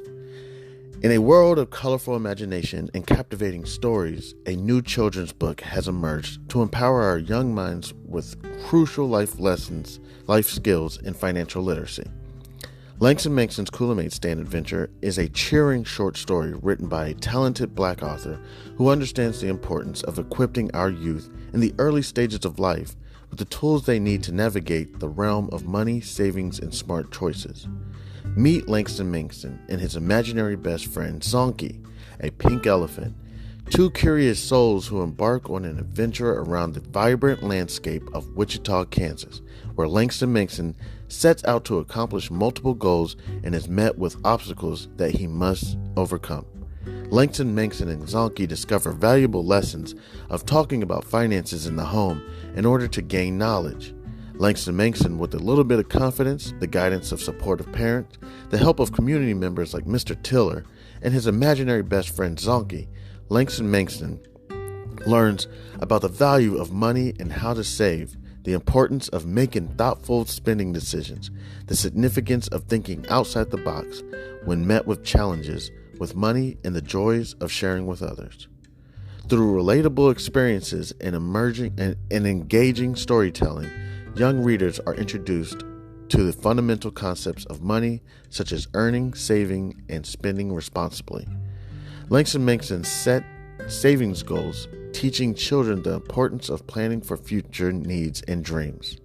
The book celebrates diversity and the different perspectives on money, shedding light on its role in different people's lives. The characters' interactions emphasize the joys of serving others, the gift of sharing, and making a positive impact in their community. The pages of Langston Mankson's Kool-Aid Stand Adventure come to life with vibrant illustrations. The colorful and imaginative visuals not only captivate young readers, but also enhance their understanding of complex financial concepts. Langston Mankson's Kool-Aid Stand Adventure is coming soon to bookstores and online realtors. It is a must-have addition to any child's library, fostering essential life skills while sparking the joy of reading. Empower the young minds in your life with the gift of financial literacy and imagination. Join Langston Mankson, Zonky, family, and friends on their extraordinary journey of running a drink stand to set them on the path of a brighter future. Your opinion means a great deal to me. I would be honored if you would consider exploring Langston Mankson's Kool-Aid Stand Adventure and sharing your thoughts. Your feedback could play an invaluable role in shaping the future of this project. If you have any questions, comments, or would like to discuss the book further, please don't hesitate to reach out to me. Your support in spreading the word about Langston Manxon's Cool-Made Stand adventure would mean the world to me, and I deeply appreciate your consideration. I am a passionate advocate for financial literacy. Me, Chandler Hayes, and am excited to join the community of storytellers with a background in finances. I am driven to inspire children to embark on their own adventures of learning and discovery through the power of literature. Langston Manxon's Cool-Made Stand adventure is a heartfelt endeavor to promote financial literacy in a fun and accessible way. As a Black author, I'm committed to providing children of all backgrounds with the tools for success, and I am proud to contribute to a more financially informed generation. Thank you for taking the time to explore this advertisement, and I look forward to the possibility of sharing this extraordinary literature adventure with you. Please feel free to contact me. You can reach me at the email c287gph@gmail.com. All right, thank you. Warmest regards. Have a great day. God bless. Yo! What's poppin'? Chanmanhouseofb.a.r.f. Blah. Yo, so one thing I just really thought about that I want to get a little bit tighter on is when I do sell and buy, looking at this thinkback and everything, because like, you know how many times you'll just hold a contract to expiration? You're just like, oh yeah, cool. I just hold the expiration. But looking at this, it's kind of like, oh, there was a prime time I could have got rid of that contract or something, based on the price. So even if I sold a put, right? I sold a put, one thing it is it's a bullish trade. So, you kind of, I guess, if I'm kind of just thinking about this is, I don't want to just sell the put and be like, and I bet this thing is going to go up and this is why, you know what I'm saying? And the next thing you know, I'm holding on to this stock for 15 years, so more so using fundamental, technical, sentimental, other data analysis and whatnot, whatever's out there, to essentially say, I'm going to go sell this contract, hopefully get assigned, and at the same time, I believe that it's going to shoot up, you know what I'm saying, or go up based on my bullish strategy, or based on my bearish strategy, based on the charts, based on the fundamentals, based on the sentimental. I forget all the different analytics. Let me see real quick. Give me just 1 second. And then we're going to get to the onDemand for thinkorswim. And again, thank you so much to anybody and everybody who decides to stop by, kick it with your mans. I appreciate it.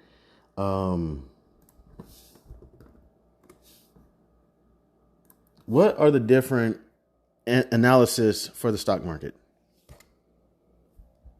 Okay, so they got fundamental analysis, debt ratio analysis, dividend yield, individual stock analysis, price to earnings ratio, technical analysis, PEG ratio. I don't even know what that means.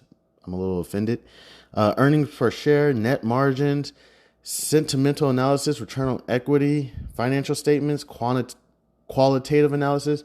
And if they got qualitative analysis, I'm only going to imagine that they have quantitative analysis, or I guess that's essentially what everything else is. But yeah, there's so much analysis out there. And based on their analysis, man, people aren't playing today. The collectors, they're on fire today. I'm gonna figure something out. We'll figure something out.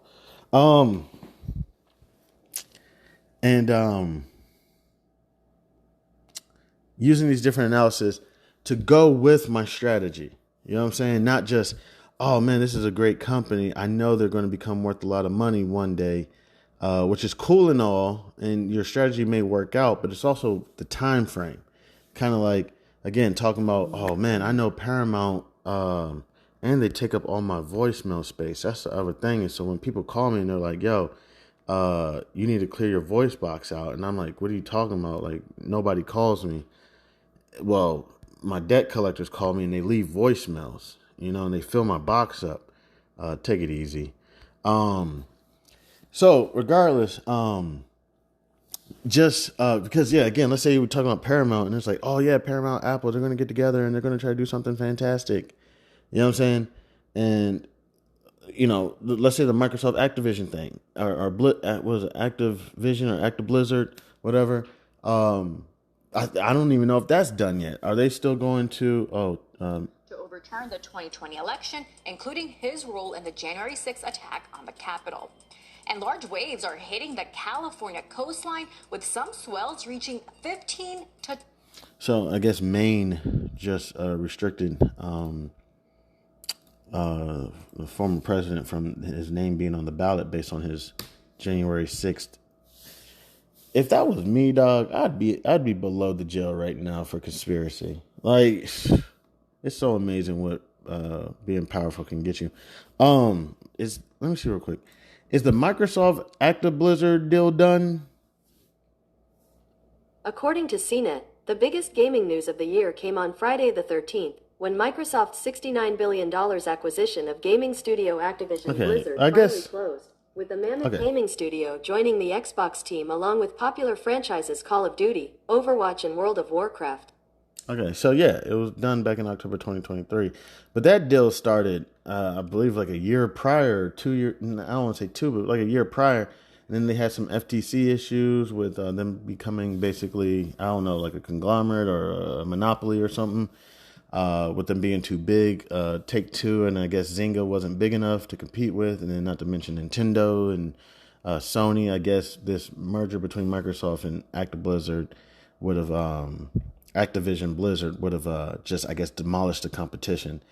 But yeah, with the time frame, it's kind of like, I think, so even with the MRO thing, I think oil is going to go back up, but it's like when? Because right now I'm looking at oil prices and they're dropping substantially. You know what I'm saying? So yeah, you just take a look at that and I just say, you know what, I'm going to try to match up my analysis with, especially when I get eligibility and I'm able to sell without having the underlying, because I could sell a call, you know what I'm saying? If I feel like this stock is going to go down in the next few days, sell the call, you know what I'm saying? Get assigned, then it shoot down. Or if I don't get assigned, then the contract just becomes worthless and I keep the premium. Or I get assigned and the stock drops and then I close the position, buy to close the position and then, line it up with my analysis. You know what I'm saying? Compared to, I know this stock is going to drop. And, I go sell it and it's not dropping yet. You know what I'm saying? But I know it's going to drop. And next thing you know, you run into maintenance calls or whatever it is, margin calls. My bad, dog. Let me see real quick. Let me just touch on that real quick. What is the difference between a maintenance call and a margin call? According to Sophie, a house call, sometimes called a maintenance call, is a type of margin call. A brokerage firm will issue the house call when the market value of assets in a trader's margin account falls below the required maintenance margin, the minimum amount of equity a trader must hold in their margin account. Okay, so I guess maintenance is a type of margin call. The initial margin call is the amount a trader must deposit with the broker to initiate trading position. The maintenance margin is the amount of money a trader must have on deposit in their account to continue holding the position, which is typically about 50, 75%. Yeah, typically. Okay, so so the margin is essentially the initial amount you're supposed to have in your account to get this margin. The maintenance is the amount of when you get into the debt, the credit, equity ratio, whatever, of how much you need to maintain in order to keep holding your position. Okay.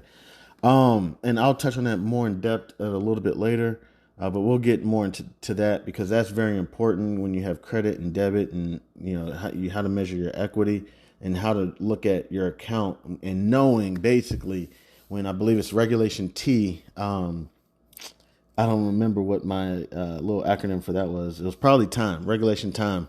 You know what I'm saying? That's not what it means, but when you're studying this stuff, you have to give yourself little songs and acronyms to remember. Like Regulation D for me was Regulation Down Low. This is Regulation Down Low, where people get together and they do things on the down low. Regulation T, I can't remember it, but I believe that's Regulation T margin call. All right. But yeah, essentially that's something I want to work on, making sure my analysis goes with my trading strategy, which is easier when you're just buying and selling the underlying. You think this stock is going to drop down. You go in there, you sell 100 shares if you have eligibility, because I don't even think I have eligibility to short right now in my account. And it doesn't go in your favor, you can just buy the cover, or if you think it's going to go up, blah, blah, blah. When you're like using options as your strategy, it's a little different. Long positions kind of really just go align with buying and selling the underlying. It does, but then you also got all the Greeks and stuff involved as well. But when you're selling the contracts, you may not get assigned. You may get assigned. And if you do get assigned, how can that go correlated with what you're trying to achieve to happen? More so in a more, I don't know how to describe, more better time frame or a closer time frame compared to, I think MRO is going to go up to 45, right? I think it's going to go up to 45. When? Because right now it's dropping. You know what I'm saying? So just more so when. So that's going to be a couple of things I decided to work on to get a little tighter on. But the chart doesn't look too bad. I want to go ahead and let me take a look at some of the news.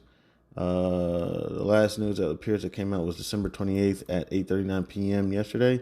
MW oil and gas stocks sees broad weakness as crude prices fall again.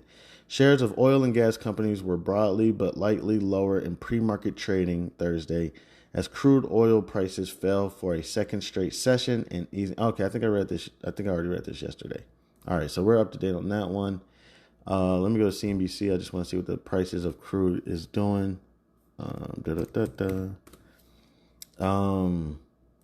Oil. Oh, well, I'm looking at oil. It went up about 0.24%. Natural gas is down a little bit. Brent is up approximately 0.3%. So I'm just going to cool it right there. I would like, if I had eligibility, I probably would get rid of this 35 contract and make it like a $25 or $20 contract and not even waste the time. And right now, the price is dropping. So, I mean, I should get assigned soon. I sold the contract for $10.50. Right now it's for $10.80. It's fluctuating about approximately 85 cents. And it's approximately 10:42 a.m. Eastern Standard Time, December 29th, 2023. So I'm just going to let that cool real quick. Just let that do what it do. I would like to get rid of it even at a loss, and just because I'm more so concerned about that cost basis, getting that down closer and closer to, but I'll get in here and probably sell another contract in a second and try to get assigned to that one because I'm just trying to get my cost basis down so then I can start selling these short calls. But in the meanwhile, you know, if this contract ends up making some money and it drops down to $10 or $10 even or whatever, and I'm going to put in my working orders. If you want, I'll put one in right now that I hope not to trigger. But let me see how much I'm willing to lose on this contract. Let me pull up my contract and let me just see what it's doing. See, I made a mistake on this contract, and I gave this guy, because the 35 was selling for $1,000. I mean $10. Let me see. I think there's a 35. What, like 20 days out. Yeah, I'm probably gonna get rid of this because I could sell the contract. They got a $35 contract, 28 days out. Let me see. They got a 35 for today. You know what I'm saying? And I don't got eligibility, so I can't even be buying and selling these contracts like that. But I could sell this. I could, like this Friday, I would have put this person in a bind saying, are you going to get assigned to this contract or not? But see, I gave this person 300 and I don't even know I did this. I gave them 385 days to make their decision. You know what I'm saying? It don't even make no sense, you know, because either I would be assigned today or I'm collecting the premium. So let me go ahead and go to the Analyze tool real quick and go to my risk profile on this contract. Yeah, my max gain is like $1,000. And yeah, it's a whole lot of time. I think I'm going to go ahead and try to chalk this up real quick. And the thing that really sucks is I can't go in there and go sell another contract for Monday morning. I won't be able to sell another another contract till Monday because of my eligibility and my day trades. I'm out of day trade or whatever. So let me go ahead and go in here and get rid of this contract because I don't want to give people 385 days to make their decision. I want to give them, it's starting to truck up, it's starting to move up. But, so let me go ahead. I'll take it I'm going to try to take a $30 loss. So $10. So what's that? $10.80. I would like to just try to take a $25 loss, but it's up about $40. So I'm gonna do $10.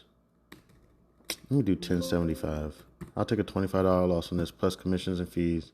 I'll make that good till close. And let me go ahead and send that off. All right. So it's working right now. It's at $10.82. So let's see if we can just get that to come down just a little bit, and I'll buy the contract back at $10. And I would love to just go ahead and put another one in for today. You know what I'm saying? Essentially just tell this person what you're going to do. But I'm probably going to have to wait till Monday. In the meanwhile, I'm not even sure if I can go in there and sell it. Yeah, I can't because a buy and a sell, I guess, in the same thing. Here, if y'all want to ride with me real quick.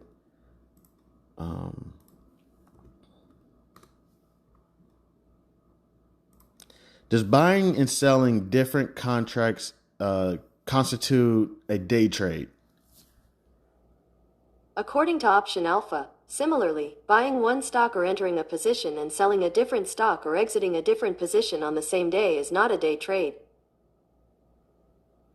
Okay, day trade.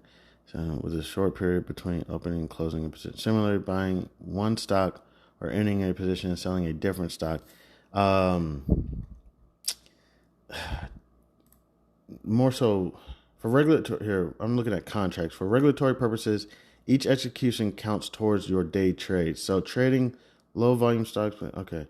I'm trying to see what contracts, like if I can do different contracts with the same underlying. I see people say count as a day trade. Not, I'm saying constitute as a day trade. Does selling, buying multiple contracts count as a day trade? According to Centerpoint Securities, multiple buys and sells. You start with 0 shares of ABC stock. This is one-day trade because there is only one change in direction between buys and sells. Day trade equals buy 1 ABC, buy 2 ABC, buy 7 ABC, sell 1 ABC. Okay. So one thing that's consistent is the ABC. So yeah, I was going to try to go do another contract, but I guess that would constitute as a day trade. And essentially what's going to happen is if I get into any more issues, they're just going to go ahead and basically shut my account down. And then basically all I'm going to have are close orders or something like that. And I can't even do anything else. Damn it, this contract is getting way out of whack now. As soon as I put in my buy order, now all of a sudden it shoots up. It's at like $10.90 now. Crap. I was at $25. Now it's at like $40. But I'm going to leave my working order. And damn, now it's like $11. I'm going to leave my working order in at $10.75. Hopefully it gets triggered, and that'll be about a $25 loss for me. And I'm just going to go ahead and get out of that. I really don't even need to do it because, to be honest, I mean, even if a person was to have one day to make the decision, I'm pretty sure they would make the same decision in 386 days. Essentially, you know, I want to get the contract at $35, blah, blah, blah. I'm just more so going to start putting the pressure on the buyers. Make a decision or not, and that's going to put more premium in my pocket. So let me see real quick. Without closing this down, let me see real quick if I can go ahead and go sell another contract today at like, what did I say, like 20? Yeah, 20 don't even got no contracts today. There is a 24.50 for 30 cents. Let me look at the chart. Let me go to the MRO chart. Because I kind of want to sell at 25. What is it doing? All right, there we go. And then let me look. I'm gonna look over the last Let me just say like 20 days. Let's zoom in, kind of see what the chart is doing right now. It looks to be dropping, if I'm correct. Because if I sold it $24.50 for 30 cents, then essentially I'm saying it's not going to go below $24.20. And if it looks like it's continuing to drop, it does look like it's hitting a point of the most volume, which essentially, if I'm correct, just basically is like, this is where the most activity is happening. And then we have to see if sellers are going to get less aggressive and buyers are going to get more aggressive and the price is going to start going up. It does look like on the TTM squeeze, there's a little bit of a consolidation, a little bit, not much. The MACD is showing me a little bit of convergence between the two lines, or essentially it's in oversold territory. The stochastic slow is showing me that the price is now going above the moving average. The CCI is still aiming towards down. So I could go sell this contract. I'm going to take it easy right now because it's only 30 cents. But let me see if I was to get one that's like 21 days out. I could get a $24.50 for like 80 cents. So I'm going to take a look at that. Because, I'm trying to get this cost basis as close to the market price as possible. And I understand that I collected that premium, but that's not more so what I'm paying attention to. There does look like to be a 25 going for 80 cents. So essentially, I'm saying that, again, that's going to stay above 24.20. There are a couple contracts in here I could get ready to sell. But I'm going to cool it real quick.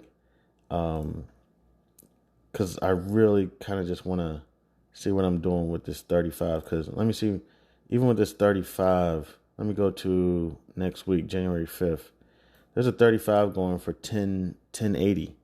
And that gives a person 7 days to make their decision or not. You know what I'm saying? And I could sell it even closer to Friday. I may not even trade Monday through Thursday. I may just trade it on Friday and be like, yo, what you going to do? And if they don't, then I collect that premium and we keep moving on. We're going to get that all. I'm going to get that figured out, what I'm going to do with that. But as of right now, this contract is taking a hit, which just means that more likely I'm going to get assigned. I still have my working order in here, 1075. So just let that chill because the stocks fluctuate so much, and then the contracts reflect it, and next thing you know, and there's so many times I'll be looking at these contracts, and like I'll be like, oh, I'll get this contract. No worries, there's no need to put my limit and my stop in right now, and then the thing will shoot up to like let's just say it's a short position. I guess it'll shoot down then. So I get the contract at $10 and I don't put the limit or whatever in just, because I'm like, I'll get assigned. I don't really care. And then the thing shoots down from $10 to like $9 ASAP. And I'm like, oh shit, should have put that limit in. And then I'll go ahead and try to hurry up and put the limit in at $9 or $9.25 or something. And then by the time my order gets execute or triggered or get my order gets put in, it's already back up to $10, $10.20 even. Essentially, I'd be down $20 at that point. Okay, so I'm gonna let that chill. $10.75. I'm not pressed to get rid of this contract. I just want to change those days up. I'm not going to be doing that while selling because I want to collect those premiums as soon as possible. I don't want to give buyers so much time. So on this case, this buyer has a 10-cent premium. So every day they hold this, they're essentially losing 10 cents on the contract. But that's so much time. It's at January 17th, 2025. I don't know why I did that. If anything, I saw that contract and I was like, let me hurry up and get it. And then I saw the other contracts and I was like, oh shit, there's another one even with a shorter time frame. And that's what I more so want to do. All right. Real quick. I guess it'd be a good time to take a quick break. Let me see. Well, you know what? We'll just hop into it. I wanted to do a little research on the on-demand for thinkorswim. There's another thing. I got a JetBlue contract. This one's a little bit better. It's 35 days out. It's a February 2nd, 2024, strike price 6. So let me see with JetBlue if there was one for, what was my trade price? Trade price was 76 cents. So let me see, for example, if there's one at 6. So there's one at 6 right now, trading at 50 cents. So I don't even got to wait that long. You know what I'm saying? I could get the 50 cents right now, or I could get assigned. What do you want to do? You know, so yeah, I'm going to work on that with the days and the premiums. You know, I'm going to work on that. So maybe I could even put a buy order in for this just to kind of close it out real quick, and not even have to worry about getting assigned. And then just Monday morning, start fresh, get organized. So yeah, you know what? Let me see. Because I may even be able to get a lower strike price than 6. I may be able to get because my JetBlue, the underlying, I got the underlying trade price, my trade price, $7.76. So if I get that $6 one, that's going to bring it down to like probably like $77.25. Let me see, $7.76 plus 6 equals $13.76. Divide that by 2, so it'll get my cost basis down to about $6.88. And currently, right now, the underlying is at like $5.55. Again, it's approximately 10:57 a.m. Eastern Standard Time, December 29th, 2023. So my MRO contract is coming down a little bit. It was up at $11. Now it's down to about $10.90. So hopefully that'll come down a little bit to my $10.75. If it starts shooting down to $10.75, I'm gonna change that to. I'm gonna try to get as close to 10.50 as possible. Break even. That's really what I should do. I'm gonna change this to 10. You know what? I'm gonna change that to 10. Let me go to my analysis. Let me see. What did he say? $7.61. Damn, that's the highest price. If it gets to $7.61, then I'd be good. So it's not going to get. Oh, my bad. I'm looking at the wrong one. Let me look at MRO. Which one am I looking at? Yeah, I'm looking at MRO. Yeah, let me go back to MRO. I was looking at JetBlue. Let me do my analysis real quick.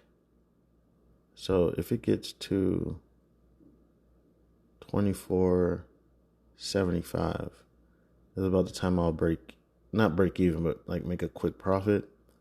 And that's reasonable. 24.71, 24. I'll close it out at a profit. 24.70. So 24.70 is realistic. So let me go ahead. I'm gonna change this to even 10.45, and I'll close this out. If it gets to 10.45 today, close it out. I'll make $5 minus transaction commissions and fees.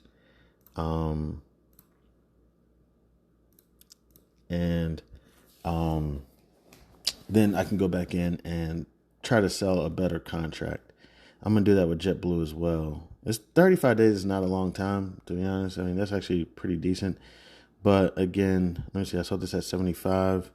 So if it gets to 73 even, just so I can go in there and try to sell a weekly and just get it over and done with. I may even start selling the weeklies just on Friday. You know what I'm saying? Not even give them a whole week to make the decision. Give them, hey, right now, what you want to do. You know what I'm saying? That's why expirations are on Friday. But if you realize, I've always realized that on Friday, the transaction isn't settled till Saturday. You know what I'm saying? I've noticed that. So it gives them a little bit of time to make their decision. So I'm going to go ahead and put that in with JetBlue as well. I'm going to make that good till the day. That doesn't necessarily need to, an MRO. I'm going to make that good for the day. And then if it doesn't execute, then Monday I'm going to go in and make a different decision on what I want to do. All right. So, on the other note, and I'm gonna go in and do some research for some other ones. I think I want to do some research on Paramount. I know I just can't get away from Paramount. It's like, dude, you got out of it. I really did. I was holding for a while. I got out of it for profit. I could pull that up. Let me see if I have it up real quick. Yeah, I'm not even logged in. Let me see real quick. I'll pull that up later. Let me see.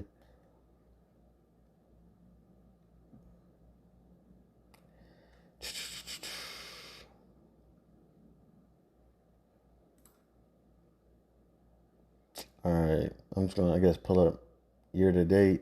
Year to date, I'm down on the year, approximately 2%.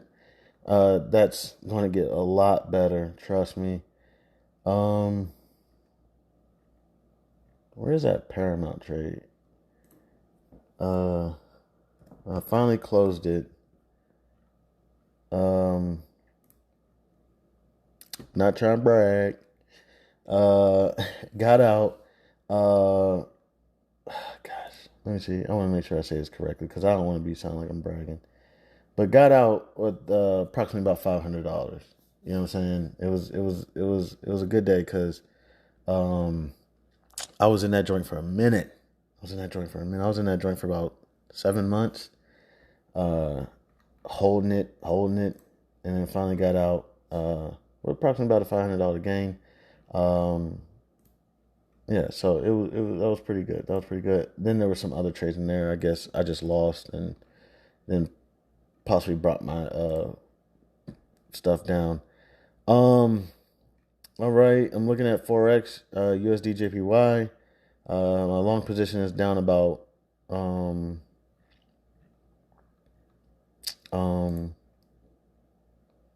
long position is down about 290 pips.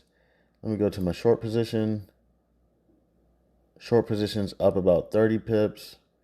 Let me see what is going on. It just looks to be dropping. There's really nothing you can do about that. So let me go ahead. I'm just going to go ahead and get ready to close this out. It's up 36 pips. It's up 36 pips. So let me go ahead and close this out at 36 pips. That brings down my losses tremendously. Now I'm down about $30 in the account. I'm gonna go in there and sell some more. Again, just to keep that hedge. I just wanted to take those gains. I just wanted to do a partial take. So I went ahead and put in another position, another short position. Just again as a hedge. Again, just locking in those losses on the long position. Essentially I just locked in a $280 pip loss.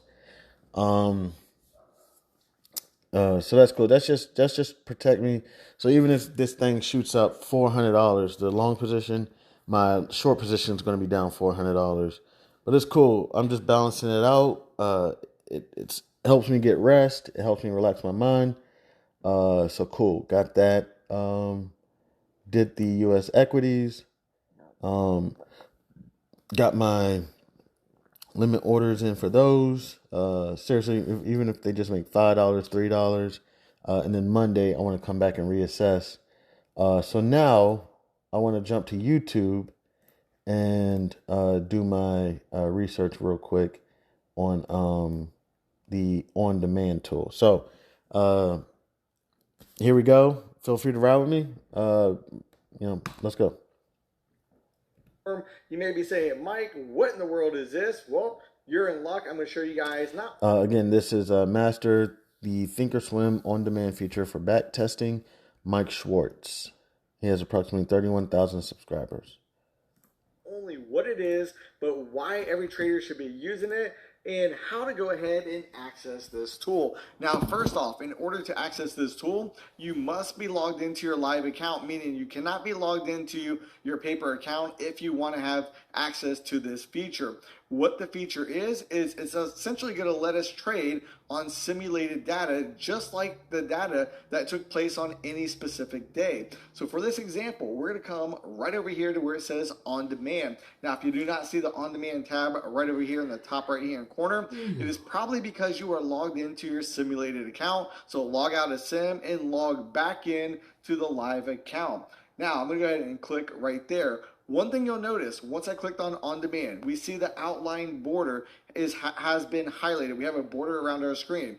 That lets us know that we're on demand. If we look right over here on the top left-hand corner, it says on demand. This is very important because the last thing we want to do is think that we're in the on-demand feature and you're actually in your live account. Now, what's also very cool about this feature, let me go ahead and pause this, what's really cool about this feature is, let's say, you're somebody that works a 9-to-5 job and you're not able to trade the markets throughout the day, and the only time you have is at night. Well, the good news is this feature will work at night when the market is closed. It'll work on the weekends as well as holidays too. So again, an awesome feature if you're an aspiring trader, investor, whatever the case may be.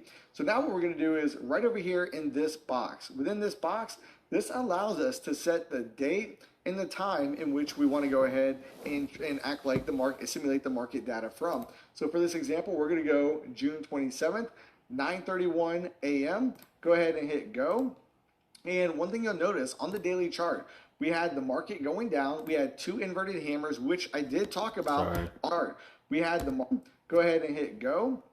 And one thing you'll notice on the daily chart, we had the market going down. We had two inverted hammers, which I did talk about on the stream. I warned traders that this could be part of a bottoming slash bounce type of pattern that we see, and this again is more of a warning sign, but I would want to be more bullish than bearish in this scenario because of the inverted hammer scenarios.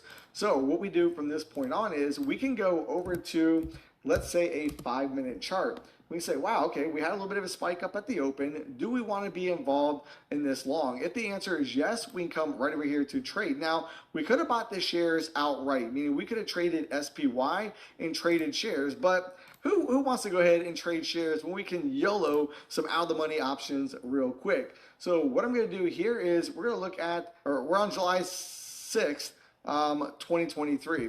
And we can see we do have data populated within the options chain. So what I'm going to do from here is I'm simply going to go ahead. I'm going to buy some out of the money calls, and we'll go there. We'll buy 10. We'll go ahead just so we get filled. We'll put this on a market order real quick to make sure we get filled, which I would not. Looks like you got the July 6th strike price. What did he get? Strike price 436. Not advise anybody to do. Trading market orders on options is suicide. You're going to be paying the spread. Right here, once we go to place the order, we can see right here, on demand virtual order. Again, this is going to be another clue that we're in a simulated. And it looks like he traded the contract at, what price did he get it at?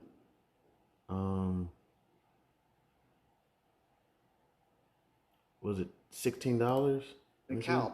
Next, we're going to click OK. No, $1.60. Oh, actually, I believe it was 63 cents. So let me go ahead and put that in. I'm gonna try to align mine with his $1.63. Confirm send. Make sure it says on demand virtual order. Okay. Oh, but he did 10 contracts. Okay. Oh, okay. That's why. Okay, 10, $1.63. Yeah, there we go. All right. Let me go ahead and send this off. All right.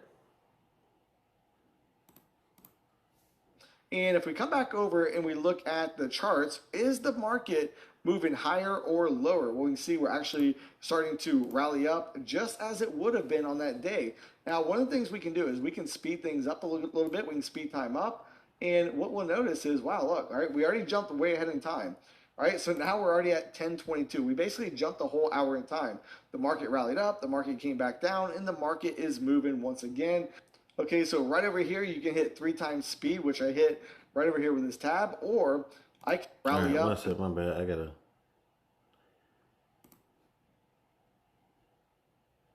Okay, I don't know if did I hit play? Play. July 27th. It's approximately 1:39 p.m. Let me see what his time was.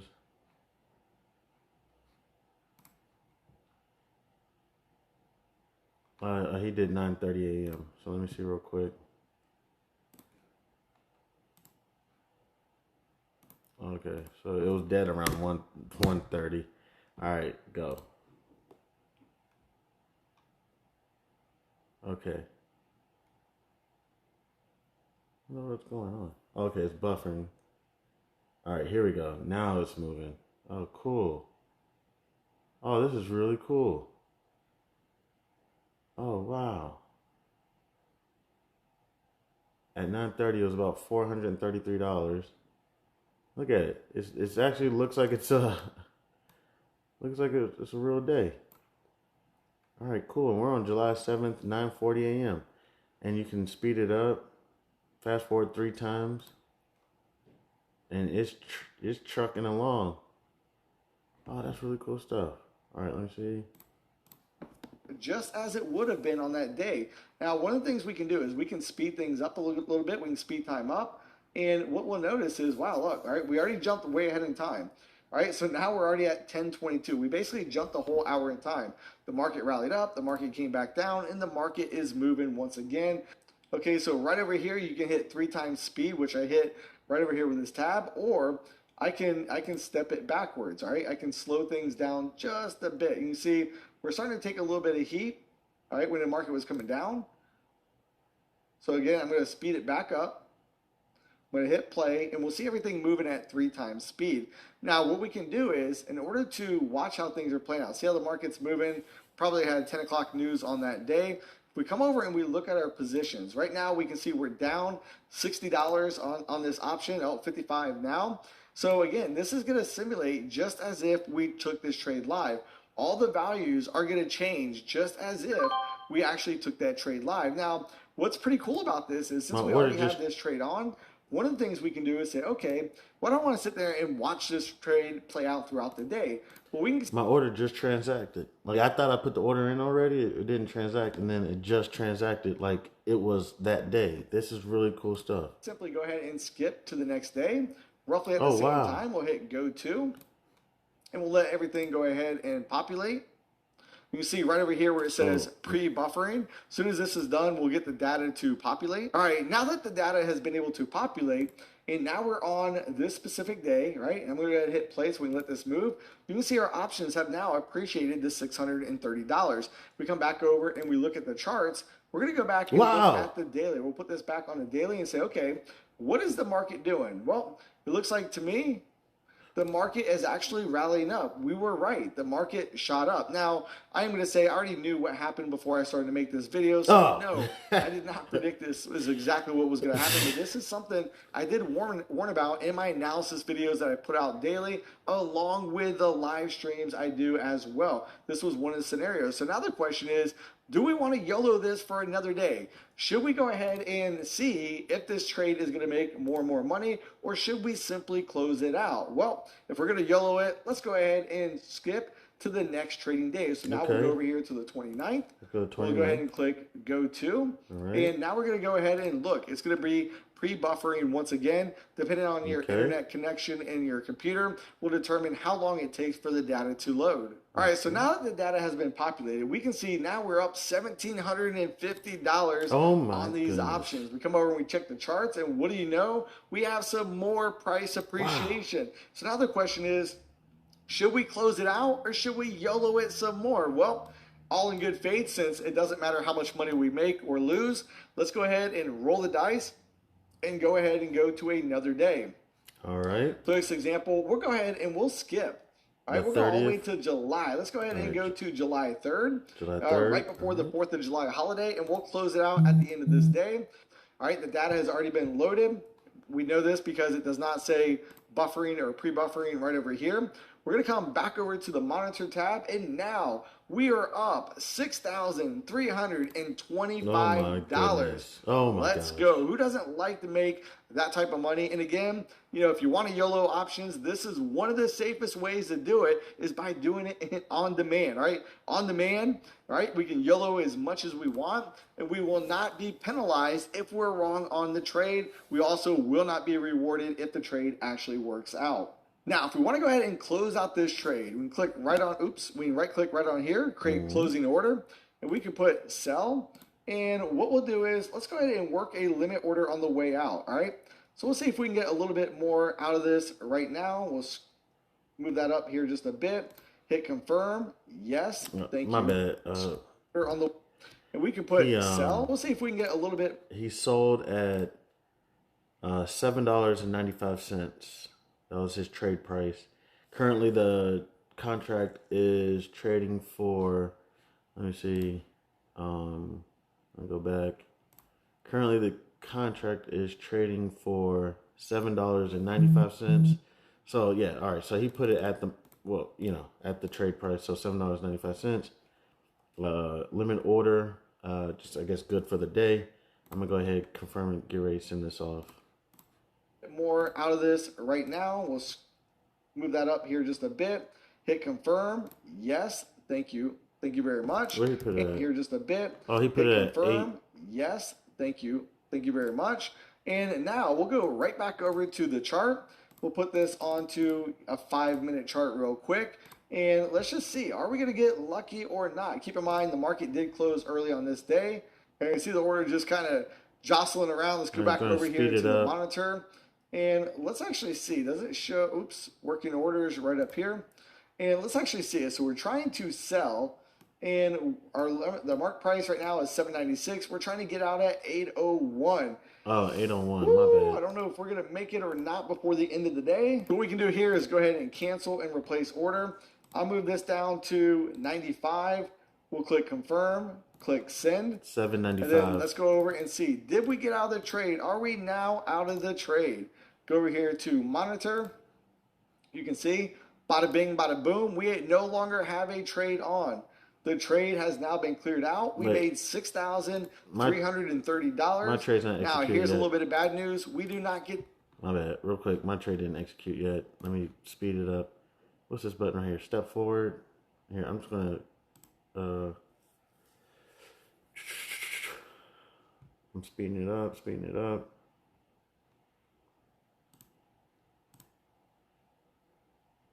Let's step forward.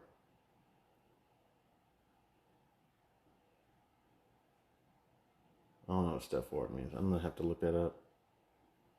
But yeah, it's going. Let me go see. Mine is still working. Let's speed it up.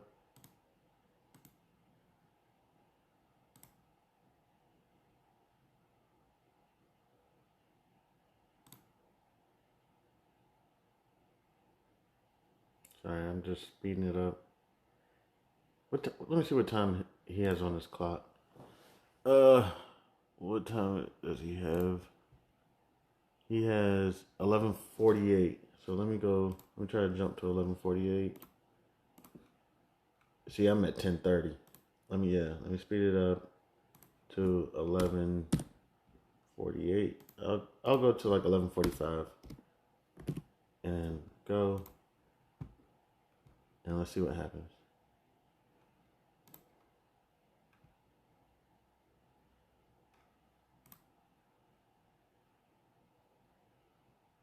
I'm still just watching. Let's speed it up.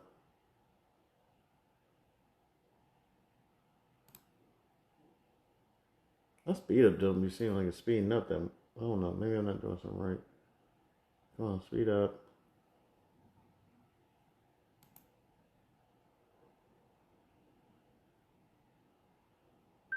There it goes. Back. 11:46. All right. To keep any of that money that we made. Now you may be wondering, Mike, how do we exit the on-demand? How do I get back to my live trading account? You come right over here, you click on-demand. All right, bet. Wow. That's tremendous stuff. Wow. That with the think back, and then I got an expertise on the think back because dude was like, yo, that was just a real quick presentation on think back. I guess there's more to it that's, I guess, more tedious and probably more boring. Wow. But then you get the onDemand, and you can kind of analyze your trades. And then the think back kind of shows you like, hey, if you would have took your profit or losses right here, probably this would probably been around the best time compared to if you would have just let it go to expiration. There's just some really cool stuff. There's some really cool stuff, and I really feel like it's going to be beneficial. And and guess who we have to thank? Not to mention, like a lot of this stuff, I talk about with my buddies all the time. A lot of this stuff we already discussed and everything, but sometimes you just got to hear it from somewhere else, and none other than Andrew Tate. Why did you get into fighting? I was a chess player. Chess and fighting are remarkably similar. And there's no luck. If you lose, you made a mistake. There's no such thing as a lucky punch. If I'm losing a fight and he hits me with one shot and knocks me out, people go, that's a lucky punch. He's trained his whole life to punch people in the face, and he punched me in the face. You call that lucky? I call that good. Same thing with chess. Brutal self-accountability. If you lose, you made a mistake somewhere. How do you learn that? You have to go back, reflect. You have to watch the game back, play the game back. Where did I make the mistake? You don't blame your opponent. You blame yourself always. Why did you get into that? I woke up. That, typically don't wake up in the morning to get the phone and look at the messages and everything you got. Start checking your Instagram. Because for me, it's not healthy. It stresses me out and everything. But I did today, and I do it all the time. I mean, of course, that's how you figure out that it's not healthy for you, because you do it all the time. But that video came across my feed, and I said, you know what? People been saying you got to log it, you got to backtrack it, see what you did, see what you could have did better. I said, I'll get to it. That video popped up, and I said, you know what? In this game, there are no luck. There is none of that. You strategically read the market, you studied, you did your think back, you did your logging. You win because you did right. People can say, oh, I got lucky. Where would luck, if it came in, luck would be like, it would literally be if you just typed in any ticker symbol, maybe just did some even the technical analysis. You're still doing some type of analysis. Maybe you did no analysis. You typed in any ticker. You just went ahead, hit buy or sell, and it just went in your favor. But other than that, I mean, it really is research, analysis, time in, time out. If you win, it's because you're winning. Your analysis is doing correct. If you lose, it's because your analysis was incorrect. There is no luck. So in order to do that, I got to get tighter on a few things. So I'm going to go ahead and get ready to wrap it up here. It's a long ass episode. I want to thank you so much to anybody and everybody who decided that they wanted to stop by and kick it with your mans. I appreciate it. God bless. I'm Chanman, and this is House of B.A.R.F. Blech! Introducing the Listener Support Program, fueling the future and quality of House of B.A.R.F.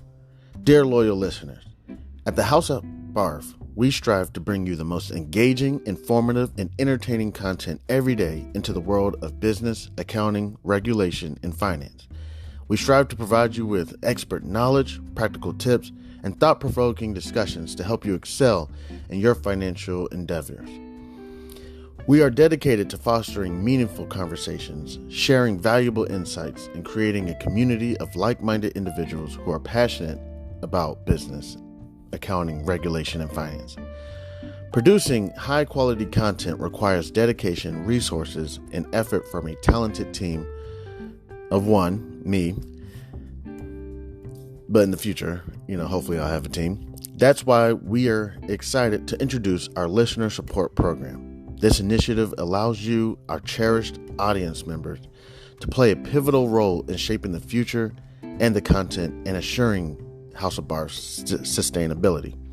In the future, becoming a supporter, you'll be able to enjoy a range of exclusive benefits. Benefits that I'm hoping to be able to bring eventually: early access to episodes, access to episodes that are not, public, that are not accessible to everyone, possibly even create better content. And then all those mistakes I make, maybe I'll put them in a separate episode. You'll be able to get some behind the scenes stuff, and other exclusive things such as merchandise. Possibly I have, a children's book coming out. Maybe able to offer that. Your support goes directly towards enhancing the quality of our content, expanding our reach, our research, and investing in new resources and technology to bring you even better experiences. Your contribution will help us continue to deliver thought-provoking discussions, captivating stories, and insightful I didn't mean to say that. Maybe in the future, may possibly interview someone that will keep you engaged and inspired. Join us in shaping the future of House of B.A.R.F. by becoming a supporter today. Your generosity empowers us to keep our conversations alive and ensures that we can contribute to provide valuable content to audiences around the United States and hopefully in the future of the world. To support us, simply visit podcasters.spotify.com. Then you can get to House of B.A.R.F. Also, it is on Spotify. And support this podcast and become a supporter and choose a membership tier that aligns with your preferences. Every contribution, no matter how small or how big, makes a meaningful impact and is deeply appreciated. Thank you for being an essential part of our journey. With your support, we can reach new heights and create content that truly resonates with you, our incredible listeners.